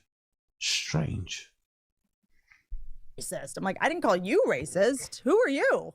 Then she made the case that we don't know what they were seeing about her and vice versa. I'm talking about the messages I read. I don't think you were one of them. But did you see the message? If you saw the messages I read, you would have, I think, said the same thing. I need to see what you saw about me. Because honestly, if I look at your, the TikTok videos you've seen about, I might be like, oh, you are right to think that about me. None of these are true, but like... Which is technically true, but feels like a pretty massive cop-out given the way in which she lashed out at her critics. She also made the point that whatever side the viewer was on, she was on their side. Whatever it is, I'm on your side. No, you're not. If you are mad at me, I'm on your side. No, you're not. If you're not mad at me, I'm on everyone's side. This led her into some Joe Rogan-style diatribe about how the internet should be viewed as a drug like sugar or alcohol because of the way it affects people's mood and perception. We're going why is that person so angry on the internet? Well, they probably only got fed things to make them angry. Oh, got it. Like, we have to start looking at certain social media diets as like sugar or alcohol or something, It's like, why is he freaking out? Well, he's had 4 drinks. That said, her point is somewhat hard to follow because it's a rambling, manic mess where Whitney is bouncing around and stimming with her hair nonstop. Since then, she hasn't mentioned the controversy much as far as I can tell, with the exception of an offhand comment when she placed the blame for needing to do the gig on her late mother's medical expenses. I pay for all of her care, 10 years, out of pocket, which is why I'll see you soon, Casino Pachanga, 2 shows. Literally blame my mom for why I performed in Saudi Arabia. If you're mad about that, Jesus Christ. I will give you the address of her grave if you would like to give a Yelp review. Personally, I feel the fact that Whitney offered a Christ. of apology or attempt to reconcile her fan base softens her reaction to some degree. It doesn't exonerate her because at the end of the day, she didn't acknowledge the reason people were mad at her for performing in Saudi Arabia. She only took some accountability for freaking out at her suspiciously large YouTube audience. It doesn't really make up for taking the gig or for the way she reacted to the criticism, but it was something. You can't say the same for the next 2 people. Chapter 10. Andrew Schultz. Oh, here we go. Of all the people involved in the Riyadh Comedy Festival, Schultz stands out to me as one of the most interesting. He has been more vocal and open about his willingness to take part in the festival than almost anyone else. He seems to have no regrets and does little to justify his involvement. He wasn't over the top with it like Tim Dillon, but he also hasn't shied away from talking about Saudi Arabia either. Additionally, unlike some other comedians like Louis C.K. or Bill Burr, this wasn't Andrew's first time performing in the Middle East after years of reluctance to take such a gig, so it can't be claimed that he just suddenly decided to compromise his integrity for this one show. On a surface level, it's kind of convincing. With that in mind, when you examine his message more closely, there is a subtle, insidious quality underlying what he's saying. Schultz's main way of addressing the controversy has been to call his critics racist. I think a lot of people in the West, they just have this it's pretty kind of racist if you ask me. Basically, all the people being critical, they're not saying it, but they are saying You can perform in white people countries. Do you have fans there? Jesus Christ. Go perform for them. No fans around the world are beneath you performing for them for things out of their control. A similar point was also made by Schultz's chortling podcast homunculus, Akash Singh. Of course it was. Who got even more specific in terms of who they were talking about, mentioning Mark Maron as well as unnamed Brooklyn comedians. Look at that audience of yours. I bet I can count the minorities on one hand. Yeah, they don't know you exist. It's not because you're a problem. It's not because you speak truth to power. It's because you speak truth to upper middle class white people and 10 minorities who want to fuck upper middle class white people. Just pat yourselves on the back. Go to a Mark Maron show. Count the minorities. Exactly. I doubt you get to the second hand. Yeah, where are those minorities he cares so much about? While they're being intentionally vague here, it also seems fairly obvious to me that they're talking about Gianmarco Ceresi, who has been something of a thorn in the side of Riyadh comedians. That's the thing. When these fucking comics are like trying to be self-aware when they're shitting on us, they're like, just for the record, we didn't get an invite to the Riyadh. We know you didn't. You can't perform outside of Brooklyn. Exactly. Like, you do musical theater crowd work. Yeah. I find it strange that they wouldn't just mention him or whichever comedians they're complaining about by name, given that in the same I wonder if that Gianluca Sorsi guy saw that clip. I wonder if he's ever seen that. I quite like him. I think that he's a good little follower on social media. He's a funny guy. Jesus Christ, you don't perform outside of Brooklyn, you know? Schultz coming with it. Schultz not having it. Podcast, Schultz rants about other comedians being weasels and rats for vaguely turning on the Austin comedy scene. Like, I've been seeing a lot of comedians, like, trying to, like, separate themselves from Austin lately. Have you seen this? It's like, and now I see these comics, like, kind of vocally talking shit, that they would talk all this shit, by the way, behind closed doors, because it's what comics do, but, like, real, like, rat weasel shit. Schultz and Singh would make similar points, again, during an episode of the Flagrant podcast from November 20th featuring Mo Amer. By the way, he's not wrong, though, is he? He's not wrong, though. That's the thing. You can not like Schultz, but he's not wrong with his assessment that there are a lot of comedians who are going out of their way to publicly distance themselves from Rogan, or at least be very vocal of their support for whatever topic is current now in the news. You know, to kind of separate them, you know, just by not even saying anything. Just standing somewhere in a see-through skirt will get people thinking, you know. So yeah, I don't mind that. I don't mind that. I don't mind it. Maybe the wrong messenger, but I definitely think it's the right message. I definitely think it's the right message. Who also performed in Riyadh. Listen, Mo is on here. Obviously, we're talking reckless. You know what I mean? Yeah. Listen, we're the only people in America right now that believe that Muslims should hear jokes. How did you feel about when so you... disgusting, bro. So wildly appalling. First of all, like, even the comedians that went there talking about, hey, they liked it. They fucking laughed. Like, they're shocked that people like it. Now, I'll grant that Mo's perspective on this topic might be different than most, given that he is a Muslim and a Palestinian American. And then, first of all, for me, from my perspective, bro, I'm a Palestinian roaming around in these streets. Like, no matter where I go, I'm dealing with something. We live in a time where countries are making it illegal to show support for Palestine, where basic criticisms like Israel shouldn't blow up so many kids is enough to get you labeled an anti-Semite. So I can understand why someone in Mo's position with his perspective might perceive the backlash differently than I would. And also, like, me going to that region, going to Saudi Arabia, going to Riyadh itself, how many Palestinians that reached out to me after the show that they brought their kids, man, I'm so, like, it makes me emotional, bro. Yeah. And I'm a Muslim. Yeah. My brother's buried there down the street. You couldn't stop me from going there and performing for my own people. But we have to ask the question, are Schultz, Singh, and Amer really presenting the criticism honestly? I don't think they are. The funniest thing is when you see these people who like identify as very progressive, and it's like their expectations of people are so low that it doesn't match up with the progressive ideals. Like, I couldn't believe it. I just can't believe you would just go and perform for these animals. Let's just say it. I haven't seen anyone suggesting that the people of Saudi Arabia don't deserve comedy. Like, where does this narrative come from? Honestly, where does this narrative come from? I don't think as Beige CLAVICULAR said, everyone is just saying the Riyadh Comedy Festival was a form of comedic whitewashing, which is exactly what it was. Everyone said the same thing. It's comedic whitewashing. Where are all these comedians going? You guys love to talk about free speech, But people that live out there don't have fucking free speech. If you would have said something dumb in that building, you would have got your ass fucking chucked out too.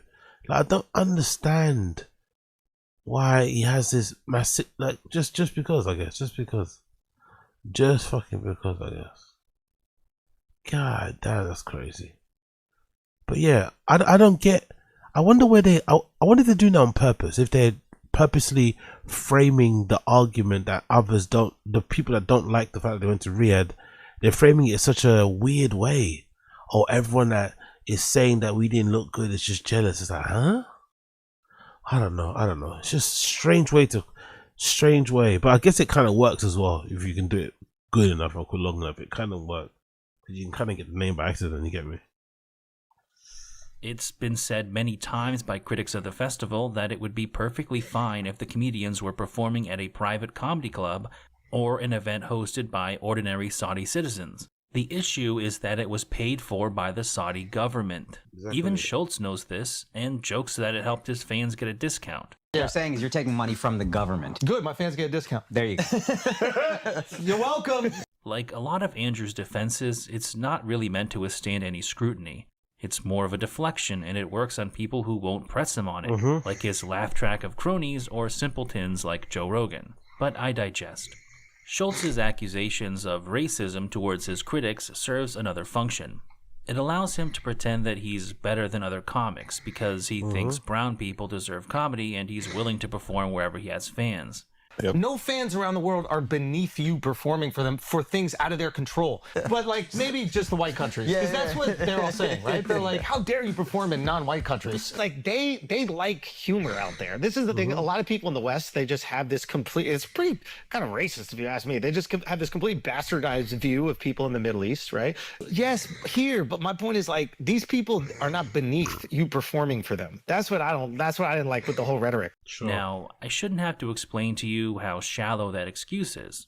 Of course he performs where he has fans, but it's not as if he's doing it out of the kindness of his heart. Again, he didn't go to Saudi Arabia to perform at a small club for a few dozen flagrant fans. He went over there because he was financially compensated, specifically by the government that oppresses his own fans. Because what they're saying is you're taking money from the government. Good, my fans get a discount. But don't let those facts get in the way of your white savior complex, Andrew. Beyond these two core themes, Andrew has put forward a number of other minor arguments, excuses, deflections, and whataboutisms that, while not particularly robust individually, act together to make Schultz's decision seem less morally reprehensible. The first is to claim that flagrant fans weren't upset because the podcast was never the virtue signaling type. Well, that's the reason why we don't have any pushback, barely any pushback, is because we've never been the virtue signaling type. We've never been the virtue signaling motherfuckers. No. We're assholes through and through. No. We're brilliant idiots through and through. So, which is true, but it's such a fucking absurd thing to just say. Hey, we may be disingenuous frauds, but we'll also never disappoint you because we set the bar so low. This argument is also interesting when contrasted with Schultz's other claim that much of the backlash they received came because they had Donald Trump on their podcast. Like, when we had politicians on the pod, we thrust ourselves into the political discourse. Once you have a politician on your platform, you enter yourself into the political mudslinging discourse. Essentially, he tries to make the case that people who already hated the podcast for political reasons saw the festival as an opportunity to attack them. You are seen by the people that are your opposition as evil, and any chance they get to show that you're a hypocrite or show that you're bad or you do anything, they do it because that is the political game. In a game of power. So people point, honestly, he's such a weird, so people pointing out you being a hypocrite and that you're lying and you're going against your values or your principles is them playing a political game. Yeah, his brain is cooked. Thrusting ourselves into the political conversation, they saw an opportunity to point out hypocrisy in this moment right here.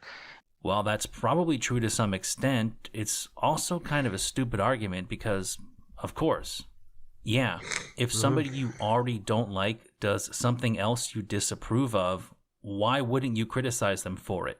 The problem is, Schultz takes this argument too far. He uses it to dismiss almost all of the criticism of the Riyadh Comedy Festival as politically motivated, which just isn't true. It has to do with the fact that, like, they're these political figures. We're not political, we're comedians, but they're these people that are in that conversation. How can we malign them? How can we do it?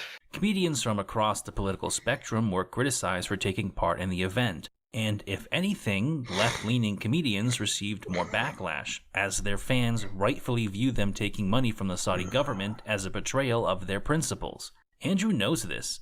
However, he understands that this is inconvenient to his narrative about the backlash being politically motivated, which is why he also tries to argue that most of the responses online were manufactured, if not straight-up bots. They don't realize that it's this fake outrage thing. In 2 weeks, nobody will give a fuck. A week from today, nobody will mention the Saudi Comedy Festival. You're not mentioning it now.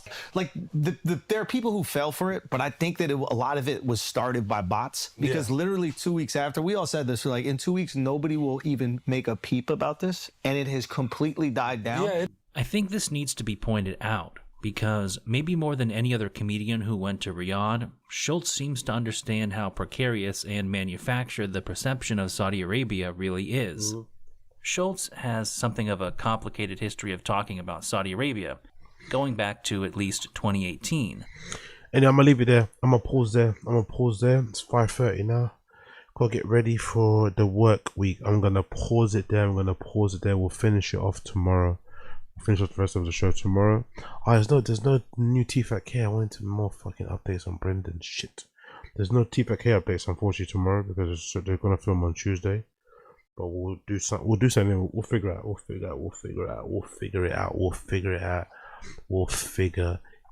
out. Okay, ladies and gentlemen. Smash like, hit subscribe. Don't be lame. Smash like, hit subscribe. Don't be lame. Smash like, hit subscribe. Don't be lame. Remember, all weekend shows are free. All weekend shows are no paywall. No paywall for the weekend show. So feel free to watch this in your leisure. You don't have to rush. Feel free to watch this within your leisure. Take your time. Enjoy. Like, comment on the stream. All that good shit, okay? Don't be nervous. Don't be scared. This will be here for you in the morning. It won't disappear. But Mondays to Friday shows will always be members only to watch after the fact. So make sure you become a member if you want access to that. That'd be greatly appreciated. So yeah, smash the like button, hit subscribe, people, before you leave. Smash the like button, hit subscribe before you leave. All that good shit. Appreciate you. I'll be adding clips throughout the week as well for the shows that you missed last week and stuff, and this weekend too.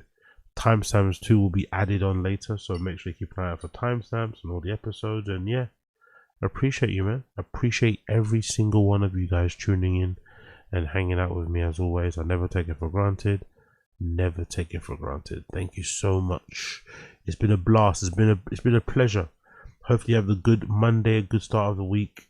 Hope you have a good Monday, good start of the week, and I'll see you guys again later on. Take care. Peace.